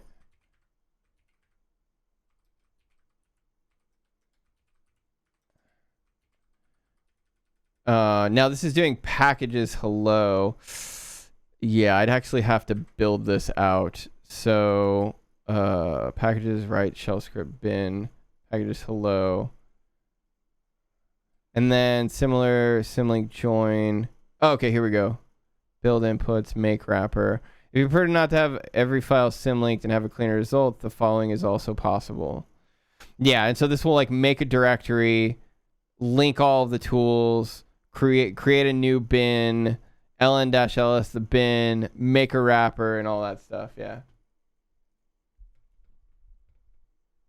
So it's not technically a binary. It's a wrapper around it that becomes your binary, right? Since I guess learning to do your own packages is a much since obscure stuff don't. Since I guess learning to do your own packages is, yeah, it is. It really is. Yeah. You could start with using Nix to manage your package. You totally can. However, you know, like I said, once you get to a point where you're like, oh man, I need to really start like leaning on this and this and this, you know what I mean? That's where I think, like, okay, here we go. Let's do this. Build. That's where I think you really are like doing what I'm doing now, which is like, okay, I need to make a derivation. Because like I said, like Nix will only do exactly what you tell it to, right? So, you know, when we look at our result here, right? Like, look at our result. It's just bin test.js, right? Like it's only doing what we want to. So, you know, I guess what I mean to say is this is why Nix can be very overwhelming, because it sometimes becomes very difficult on like knowing like, okay, should I be using this? Should I be using this? Do I even need to use this? You know, the sad truth of it is I probably need to use make derivation, which is the lowest, like everything kind of inherits from make derivation, right? Make node module, make, like all of those things are derivations at the end of the day. They're low levels to their higher level, you know, abstractions of just this. And so we are at the lowest part now where, you know, we can kind of go through the step by step and be like, all right, well, you know, build inputs. Let's also make sure that we've got, you know, the wrapper maker in it, right? So make wrapper like that.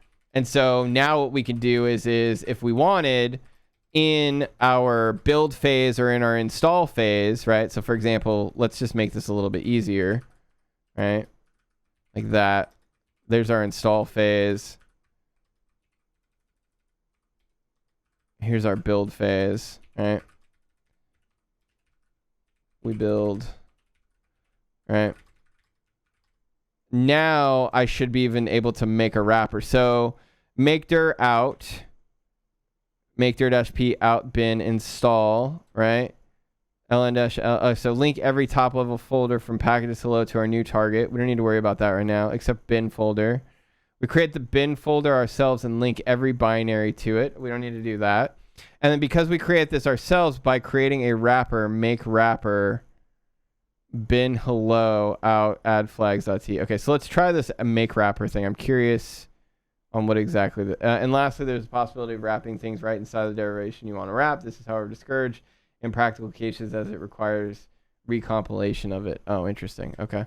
So then this is in, I guess we would do this in the build phase, maybe? Or no, in the install phase? Yeah, maybe. I don't know. Okay, so we'll do this, and we'll say make wrapper. Instead of packages hello, I think we want packages node.js 16x, right? I think we want that. And then node.js maybe, and out bin node.js. I have no idea. Don't think that's exactly what we want, but we'll see. Build. Oh, whoops. Dot system. Okay, cannot wrap because it is not an executable file. What? Oh, it's probably because it's not Node.js. It's probably just Node.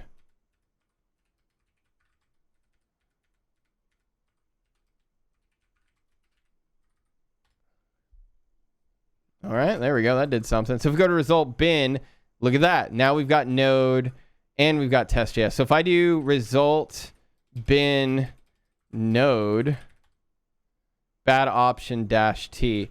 Okay, cool. Okay, so hold on. So interesting. Bad option dash T. So what if I did test.js?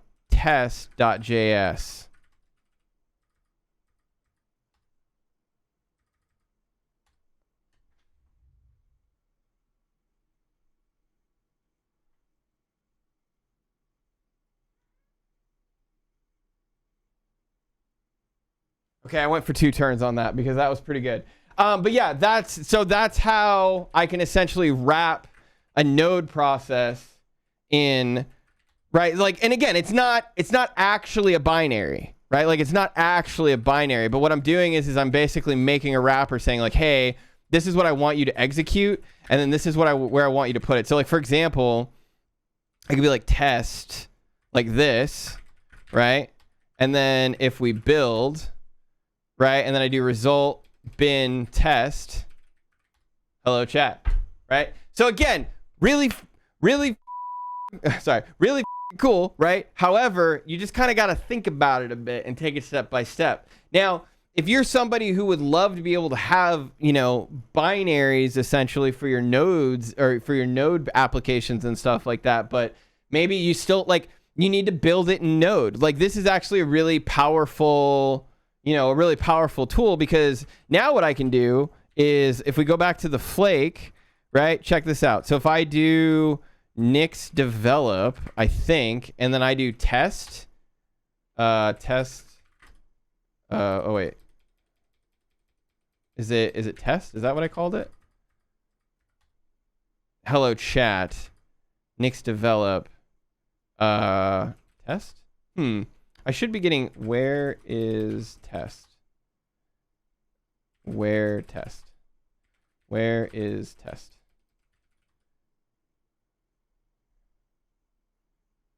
Oh yeah, look at that. Quirk library. Yep, see? Look at that.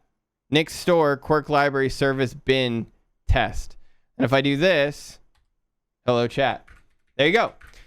That's pretty dope. Okay.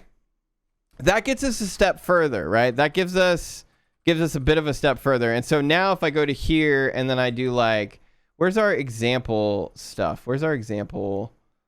Nope. Crap. GA example. And then we go to example Nix. Now what we're going to do is I'm going to show you guys how you can make it so that Nix can rerun this build for you over and over, right? So we have shown you how you can kind of like build packages with Nix and stuff like that. Now I'm going to show you how you can really just use what's already there. So say, for example, I want to use and run the derivation, right? But I don't want to necessarily have to like build it every time. Like I just want to be able to do like, you know, run. I can do that by adding an apps section. And what that's going to do is that's going to tell Nix that when I want to run my default app, it's actually going to build, right, my default package, which is right here, and then it's going to run the start command. So this is kind of like bringing it all together where here's where our package gets built, here's where our dev shells get created, and then here's where our actual application can be ran. And so now if I do Nix run, hello chat, right? So yeah, like I really like Nix. Is this clicking for people, by the way? I know we're kind of like going through a lot here, but like, is this clicking for people? Does anybody have any questions before I move forward about like how all this stuff is working? Have you used the package manager on other OSs? I like some of these Nix concepts, but I work with Mac OS and Debian a lot. Yo, so pessimistic tech, I use this on Mac. If you go to my dot files, for Nix, in here, there you go. If you go to my dot files for Nix, you'll see that in my Flake, I actually have a Darwin configuration and a Nix OS configuration. The Darwin stuff is all for my MacBooks, right? MacBook Pro Personal, MacBook Pro Work, right? All of this stuff is for my specific work laptop or my personal laptop, and you can use, like, it works great. I actually think having Nix on Mac OS is kind of like a requirement, in all honesty. I just came and still don't know what's going on. Oh, thank you, sir. Well, we're working with Nix, my friend. We're working with Nix. I love this man. You made me think of a Rick and Morty reference.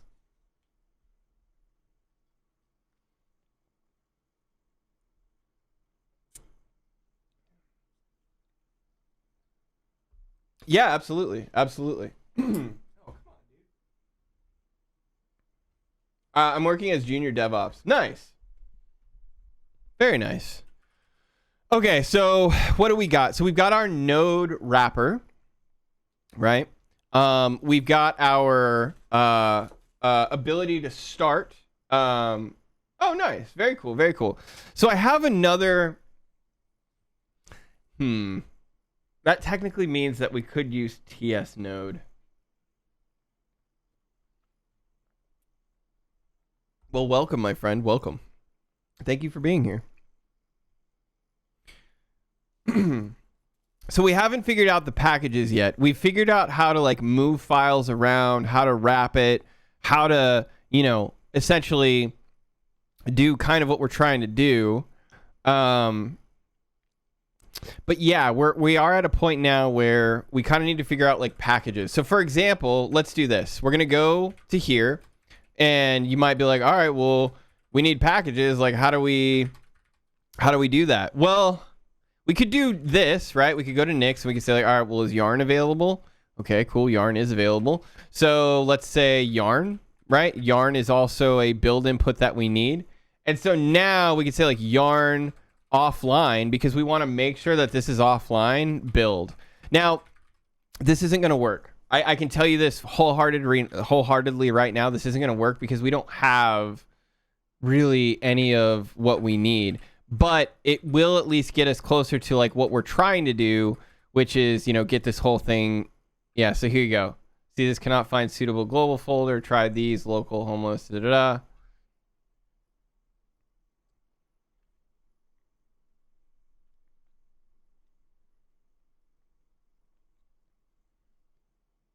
Well, welcome. So this is frozen.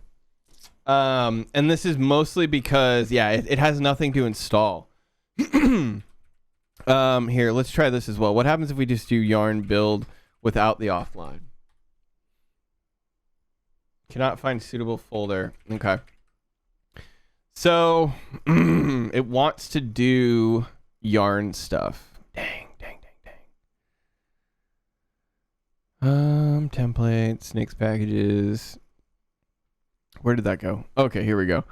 So how do they handle yarn stuff? Let's look at this again. So they set their yarn config to offline cache.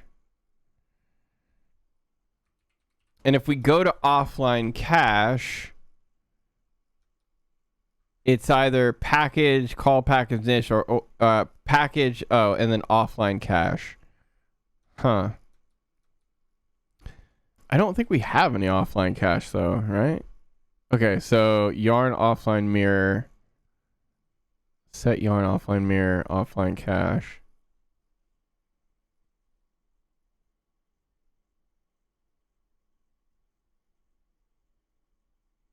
Very nice. Very nice. Podman is great. I listen, I still love Docker and Podman. I'm trying to get better at determining which is best, right? Or best for the problems that I need, right? That's really it. So offline cache, import offline cache, and yarn Nix. Yarn Nix is make yarn Nix inherit yarn lock. Okay. So, So what I'm thinking, chat, is that to do what we want to do, I just don't think this is going to work. Like, I don't think we need yarn installs or anything like that. I do want to do a build, but like, I don't understand, because I should be able to do offline, yarn offline build, I think. Yarn offline build. What happens if you run that? How did that work? Okay, let's do this. Let's get rid of all this and let's try this again.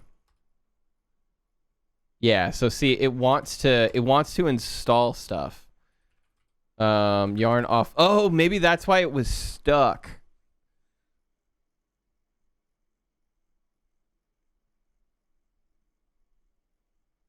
Would you want the dependencies to be its own derivations or part of the packages? It would be in the derivation here. So like, for example, right? Like watch this. When I do this, you see how it says we need TSC? Here's my theory, chat. This is why I believe I know I'm doing what I'm doing is right. I'm starting to understand and do all this, right? So check this out. So if I do yarn offline build, we get stuck, right? And if I put that here, right? And then build, we get stuck, right? Same thing. So here's what I'm thinking is it said it needs TSC, right? So let's say, all right, TSC, node packages. We should have node packages for TypeScript. Node packages. Yeah, so we don't have a node package for this. So we need TSC. We need the TSC package for sure. Unstable.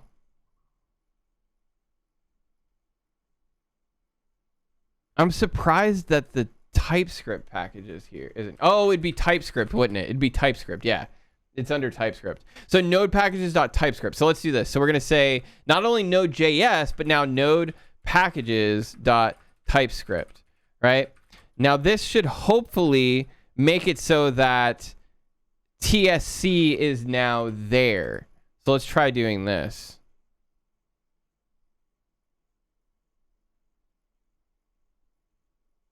Cannot find suitable global folder. Okay. So that didn't necessarily move forward. Let's do Nix develop.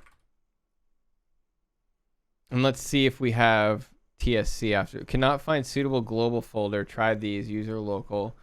Yeah, we're still getting stuck. All right. Let's go down here really quickly. I'm just going to disable the build step. Let's get rid of that for now. And then let's do this. There we go. So if I do TSC. Okay, so that is really good. So this is the first thing I kind of wanted to explain to you guys, which is like when you start utilizing Node with the packages directly, it should just be available. So let's do this really quickly. Watch this. So I'm gonna delete this. I'm gonna delete this, and then I'm gonna do Nix develop again. So when I do Nix develop like this and I do TSC, oh, why does that still work? Oh, maybe because... Actually, why does that still work? I should not have TypeScript now. Maybe because... Where is TSC? User environment. Oh, it's in my user environment. Right. Okay, so that's good though. That means that it would not be in here by default. Now, if we undo that, and then I go back to Nix develop, and then I do where is TSC, it should be. No, it's just in my user environment. Okay, that's not good. So maybe this needs to be a native build input. Native build inputs. Oops. Like this. Right? And let's see what this does. Where is TSC?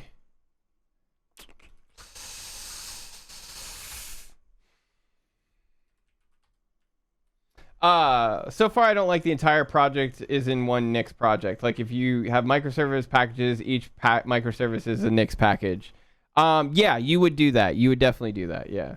And I see your point, but yeah, I mean, I think that's for granularity control. That's probably the best way to do it. You can use Nix in tandem with Homebrew or anything else. All the Nix stuff is totally isolated and kept in /Nix. Yes. Yeah. You don't have to remove. I'm gonna be real though. You should just get rid of it. Listen, anybody here who uses Nix, put a 1 in chat if you think you should just get rid of Homebrew. I like literally at that point, you just kind of, you know, I would say just go down, you know, if you're going to do the Nix thing, commit, go down the rabbit hole, because you're just, here's what's going to happen. You're going to have it now and you're just going to uninstall it later. My only caveat, here's my only caveat to this, and I think all of the ones in chat can agree with this. If you still need Homebrew, don't uninstall it. And that's my only caveat, right? Like if you do need, like if uninstalling Homebrew is gonna like remove a ton of packages from your system and, you know, break all these things, don't do it. Just do them side by side. But if you really want, like, you know, the real pow pow and everything, then yeah, just go full Nix. I agree with Pick on that too. Yeah, you will get confused. You will definitely get confused where your shit's coming from. Yeah. That good? I would not be spending hours of time trying to get you all onto the Nix train and making YouTube videos about it if I did not think it was dope. So just remember, chat, anything in our community, 9 times out of 10 is vetted by me. It's something that if I'm using it, it's because I'm into it, I like it, and yeah. So Nix develop still has your normal stuff in path. Could it be possible to invoke in pure mode? Yes, actually, that is a super great question. Say you didn't want to have anything inherited, right? Justus, you literally nailed it on the head, my friend. And guess what? All you got to do is do impure. And then it will make sure that if I do where is TSC, oh, whoops. I don't know if it's impure or if it's pure. I think it might be pure, actually. One of them. It's one of them. But yeah, basically, you can make it so that it will only load into the shell what you need. Yes, you are absolutely right. You can do that. I just don't remember how to do it. But yeah, it's actually something I've even read about before too. So like, here's another thing. You can even do like phases as well. Like, check this out. This is pretty cool. Because we're in Nix develop, watch this. This is pretty dope. Because we're in Nix, if I do Nix develop like this, right? I'm in here now. Now watch what happens if I do like post install. Oh wait, no. Wait, what is it again? Sorry. Nix develop. It's build phase. Yeah. So if I do build phase, yeah, I can actually trigger the different phases in the development shell as well, which is really nice for like debugging each step and like how it's built and stuff like that.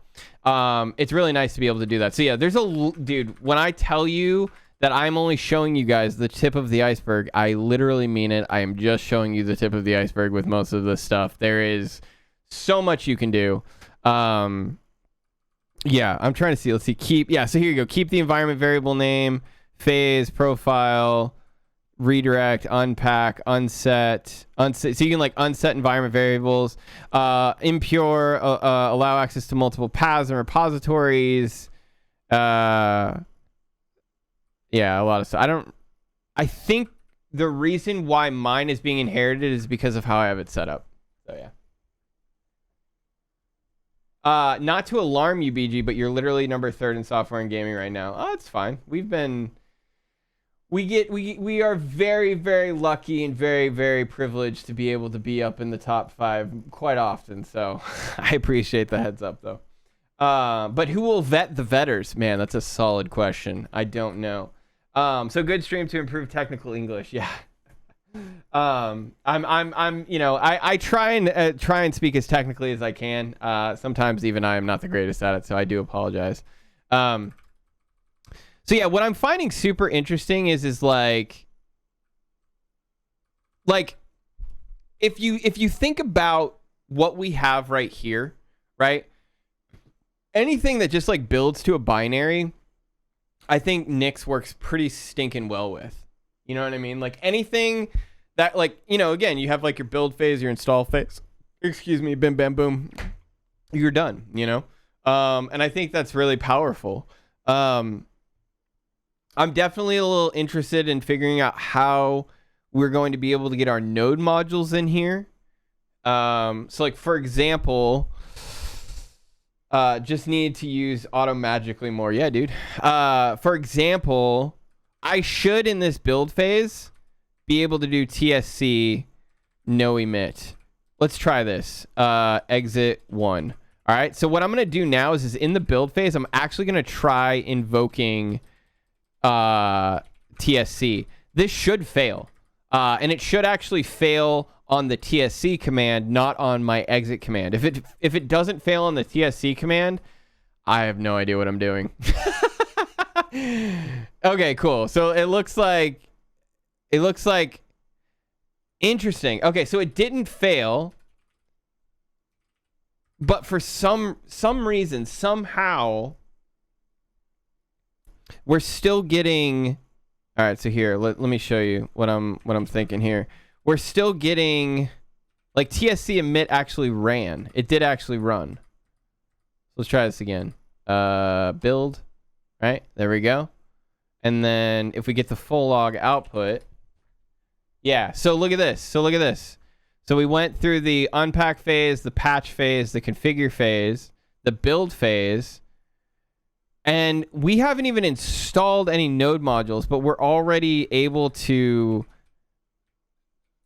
do... that doesn't make sense. Something is being accidentally injected. Okay, I know what it is. Yeah, it's because it's... Yeah. It's because it's being inherited. You're absolutely right, Tom. Yeah, I think it is that. Pure. Nope. Let's do this. So really quickly, what I want to do is I want to do Nix build node packages. Can I do like node packages like this? And then type script. Nix packages. There we go. So if we go here, there we go. So TSC, so bin TSC server. Okay. So did you notice how my result changed? Isn't that cool? Check this out. Look, I'm now looking at the TypeScript server output, right? And then if I just do build like this, we're back to, oh, well, it failed, so never mind.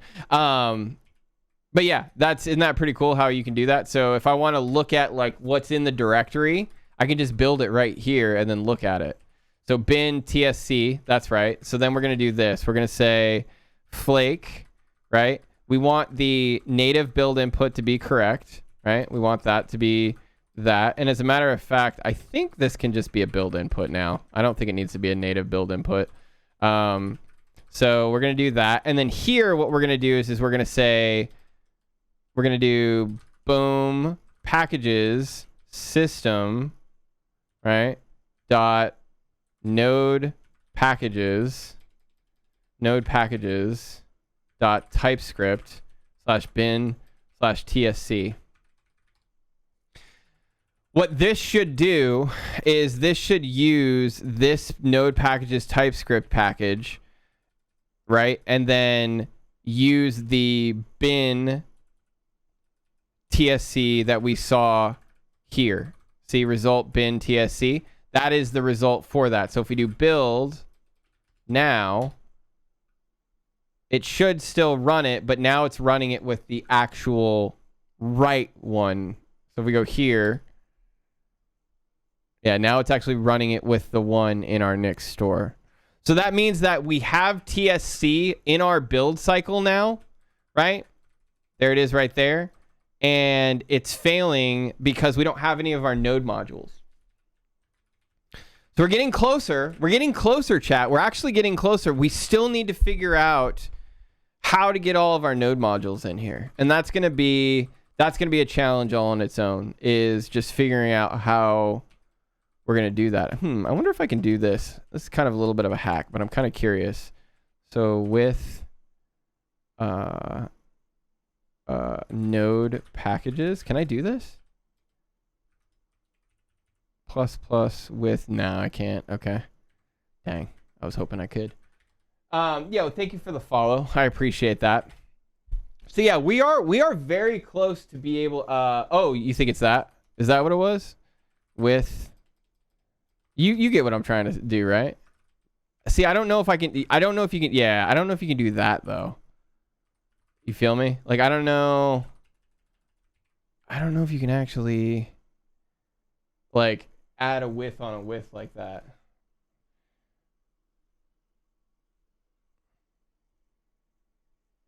Thank you for the follows, guys. I appreciate it. Yeah. Absolutely. Thank you for hanging out. I am the lucky one. So is this backseat programming now? I mean, kind of. I mean, Phil, have you ever worked with Node? Here's the thing, dude. We're in, like, honestly, I'm not doing anything that you can easily find on Google. Like, 9 times out of 10, any engineer I talk to who uses Nix, when they talk about Node, they're just like, yeah, maybe not. Don't do that. You know what I mean? Like, I'm very much in new territory right now. So I am super down for anybody who is into Nix and knows what I'm doing. Like, feel free. The reality of it is, at the moment, we've got our Flake, right? We support all of these different systems, so we can build on Linux, Darwin, whatever the new chipset is. And then, we can do it for all systems. We set the packages up for that. We then set the individual package here with our derivation, which we're working through, right? We've got our dev shells, and we've even got our build, right? We've coupled our, TypeScript package with TSC so that we can actually build the application and stuff, right? Like, we're getting closer, but the big problem is now is we really need to figure out how to get our node modules in there.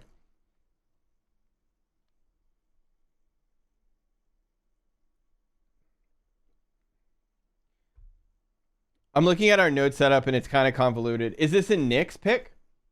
Are you talking about in Nix or is this in general? I've never used Node.js. That's probably for the best. You're probably doing yourself a justice by not using Node.js.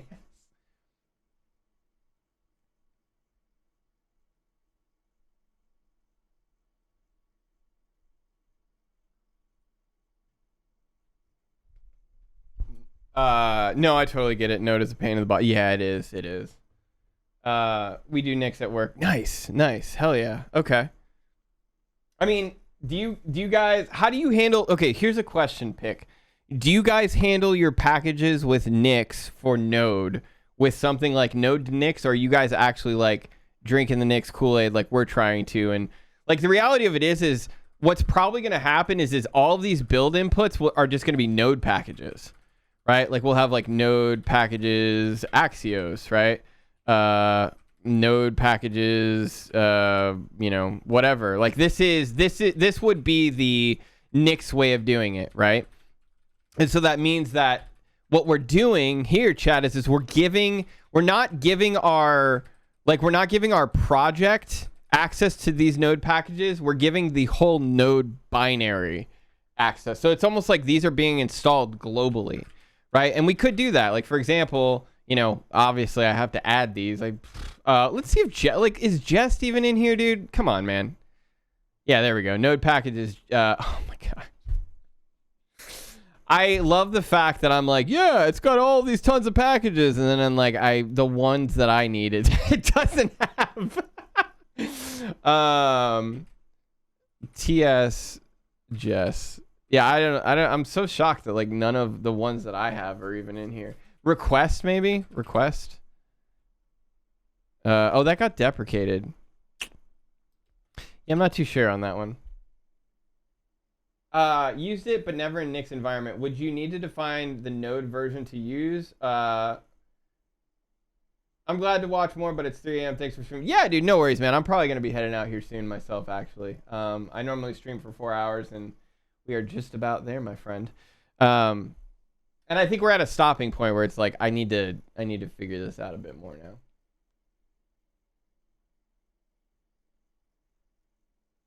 I am curious, though. Yeah, so just to go back to your question, used it, but never in would you need to define the node version to use? So we have, within Nix, we have like a bunch of different variants that get updated, right? Like, so for example, if I do Node.js, you'll see I've got like Node.js, which is 18. The default's 18. Then like 18x gives me 18.8. 16x gives me 16, so forth and so on.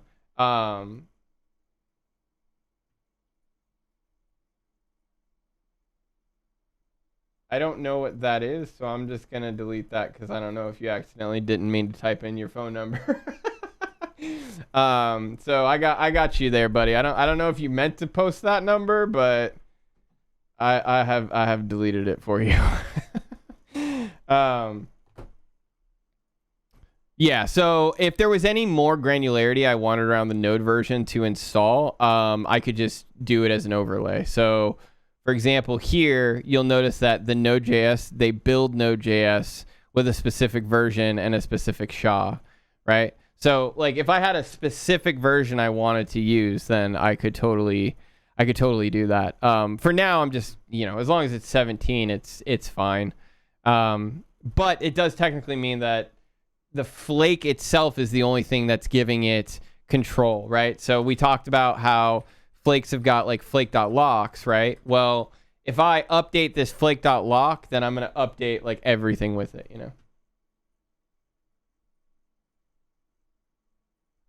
Oh, thank you. I appreciate that.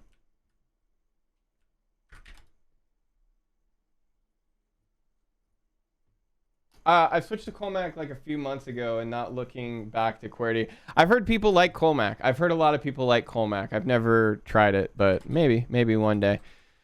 So yeah, we're kind of at a point right now. So clean Nix would be to define each node package using the Nix file, but I guess Node.js still needs it.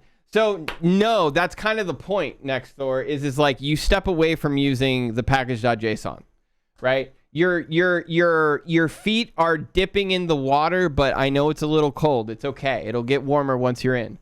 And that's genuinely the truth of it. Is in this scenario, the idea is that the Nix Flake really kind of handles everything, right? Like we have no use for a package.json anymore once we've got all of our packages, in our actual application and stuff. Or in our Nix file and stuff like that. So like that's why I'm challenged. Like honestly, chat, I am completely in the water by myself right now, figuring this out with you guys.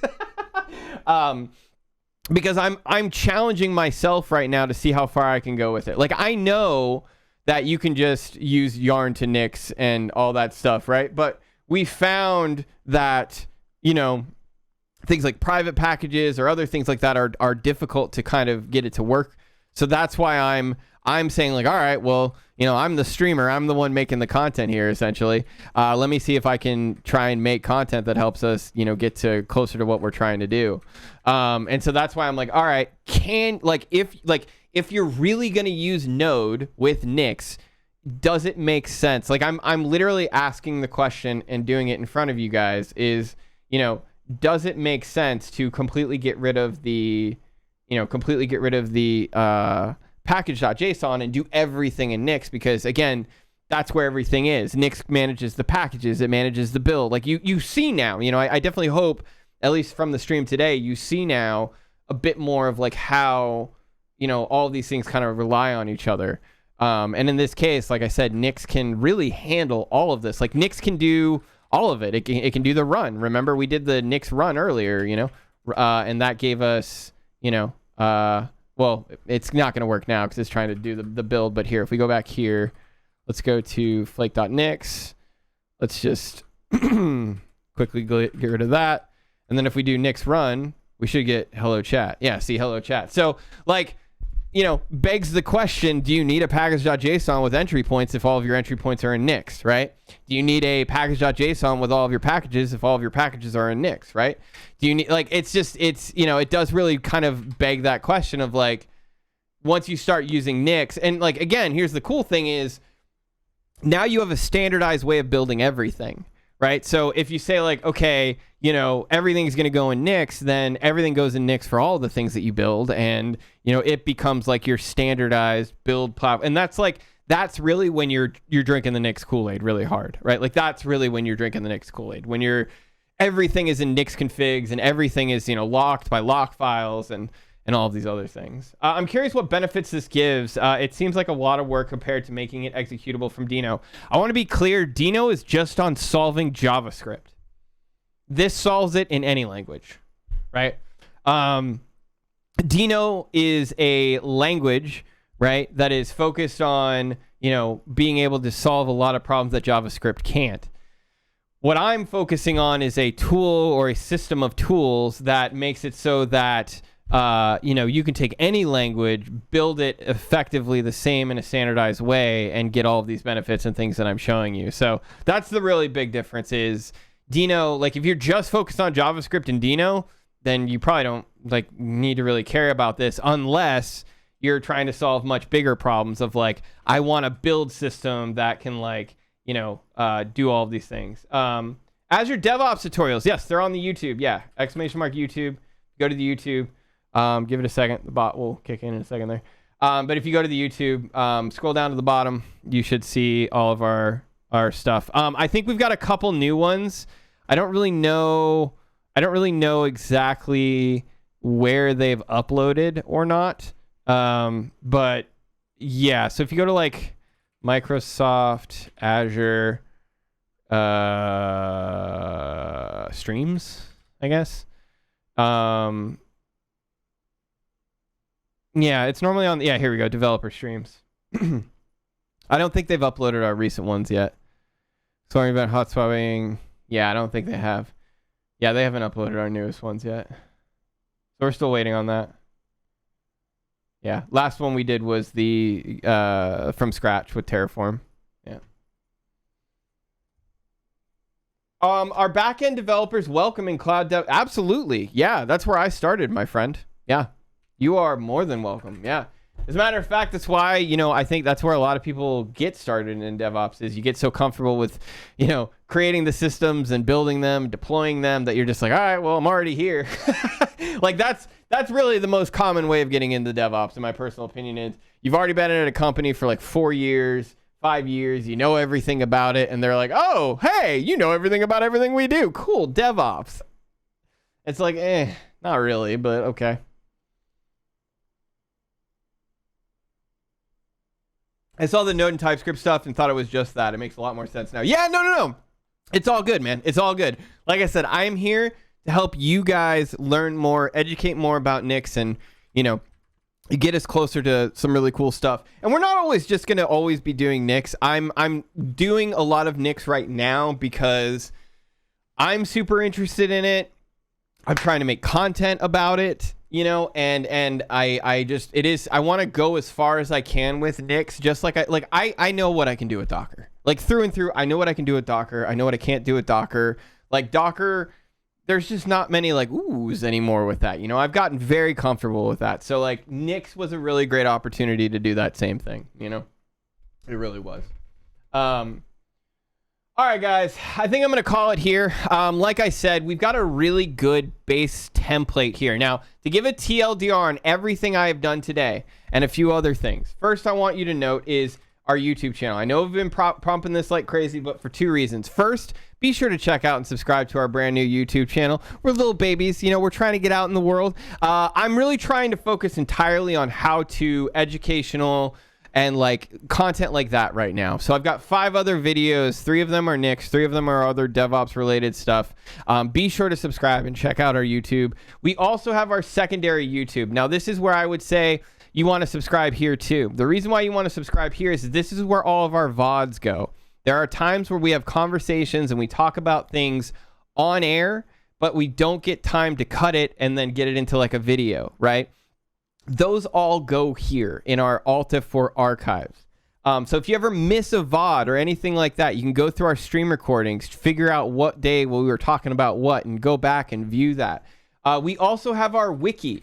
Our wiki is where we also post any kind of content that is related to like technical documentation, stuff like that. So if you go into like technical design documents, things we build on stream, you guys can take a look at. We also have DevOps and infrastructure where even community members, Hayden actually posted an article not too long ago on how you can like refactor all of your stuff. And so this is new. This is something that we're also trying to grow as well. So between the YouTubes, right, the main YouTube, as well as our archives and the wiki, you should be able to basically get anything you may have missed or may not have missed.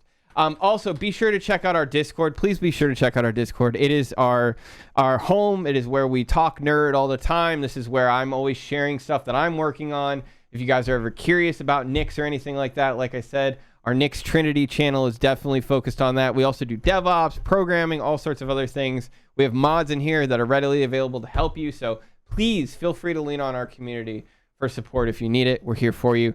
And if you just want to be around a whole bunch of DevOps and engineering nerds, would love to have you there too. Outside of that, I am brand new, or we are brand new to social media, but we do have our own little Twitter. So if you'd like to follow us on Twitter, know when we're going live, talking, posting really funny I don't know if you guys saw this one, but this one was pretty good.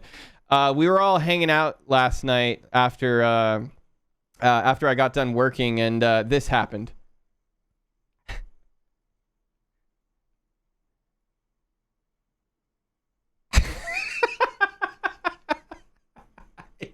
So if you guys don't know CM Griffin, he's a wonderful friend of ours. We were hanging out last night playing video games late before going to bed, and his chair just decided to completely break under him. It was absolutely perfectly timed. It was so fucking hilarious. But if you guys ever want to see stuff like that, be sure to follow us on Twitter. Honestly, not too much of posters. I've tried. I've kind of accepted the fact that I'm probably not the greatest at it, but I do try and post a lot of different stuff. So, you know, if you're interested. Regardless, thank you guys so much for hanging out with me today. I really, really appreciate it. Again, we stream Mondays, Wednesdays, Fridays, and guess what? Saturdays as well. If you do not know, again, we are a co-hosted stream by myself as well as my good friend Atoda. I stream Monday, Wednesdays, and Fridays, normally between 9 a.m. and 10 a.m. And then Atoda streams on the weekends. So if you're curious about DevOps, infrastructure, more advanced topics, all that stuff, hang out with us during the week. If you're interested in brand new things like getting started with programming or JavaScript or building applications and stuff like that, that's Atoda's show on the weekend. And it's been really, really fun. We've had such a crazy turnout. Chat, we are a co-hosted stream. We are a stream that has 2 hosts on it, and we share those metrics. And that is one thing I want to be very clear is different between us and literally any of our peers. We are 2 co-hosted streams that in some ways have completely different content, but still very similar. So I just want you guys to know that, you know, we're always trying to focus on, things that you guys are interested in, and we're always trying to build, bring new content. So that's why, like I said, during the week, you can check us out, and again, more advanced topics and things like that on the weekend. If you're new to programming, you want to, have questions about newer stuff like that, be sure to check out Atoda stream on the weekends. Thank you guys again so much for hanging out with me today. I really, you saw us chilling, and yeah, we do. We hang out, and every now and then, if you're ever curious about, the Discord and stuff. We do hang out in a off-air channel here, so if you ever see us hanging out in there, you're more than welcome to hop in and say hello. Let's go find somebody to raid. All right, let's go find somebody to raid. And I gotta get to work. I gotta go to the bathroom, to be honest with you. But let's see here. Let's see, who can we raid? All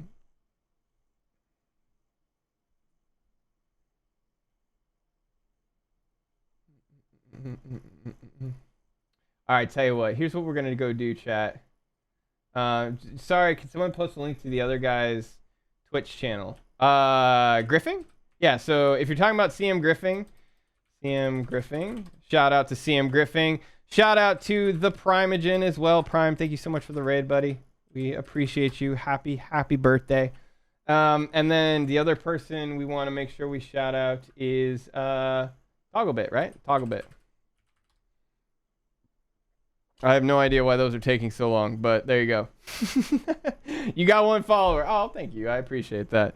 I don't know why our shout out commands are not working all of a sudden, but those are their names.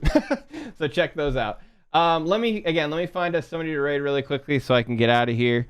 Doing Kubrick. All right, tell you what, let's go raid Hayden. If you guys don't know Hayden, he is a wonderful community member. He's been around for forever.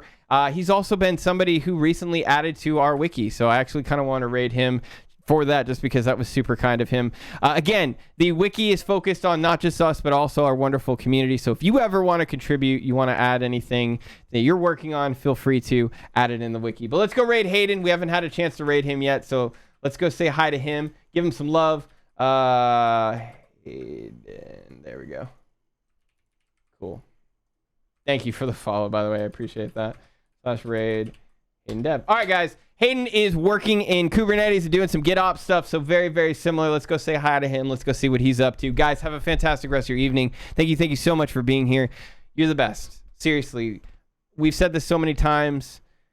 Software and gaming, science and technology, whatever. We truly have the best communities, whether it be, again, going from large communities to small communities, new communities, old communities. Like, we've got a fantastic group of people. So thank you. Thank you for helping us stay this way and making it so we have nice things. All right, let's go say hi to Hayden. Let's go see what he's up to. Guys, have a fantastic rest of your evening. I hope to see you tomorrow for more Alto 4 streams with Atoda. Peace out, guys. Love you. Bye.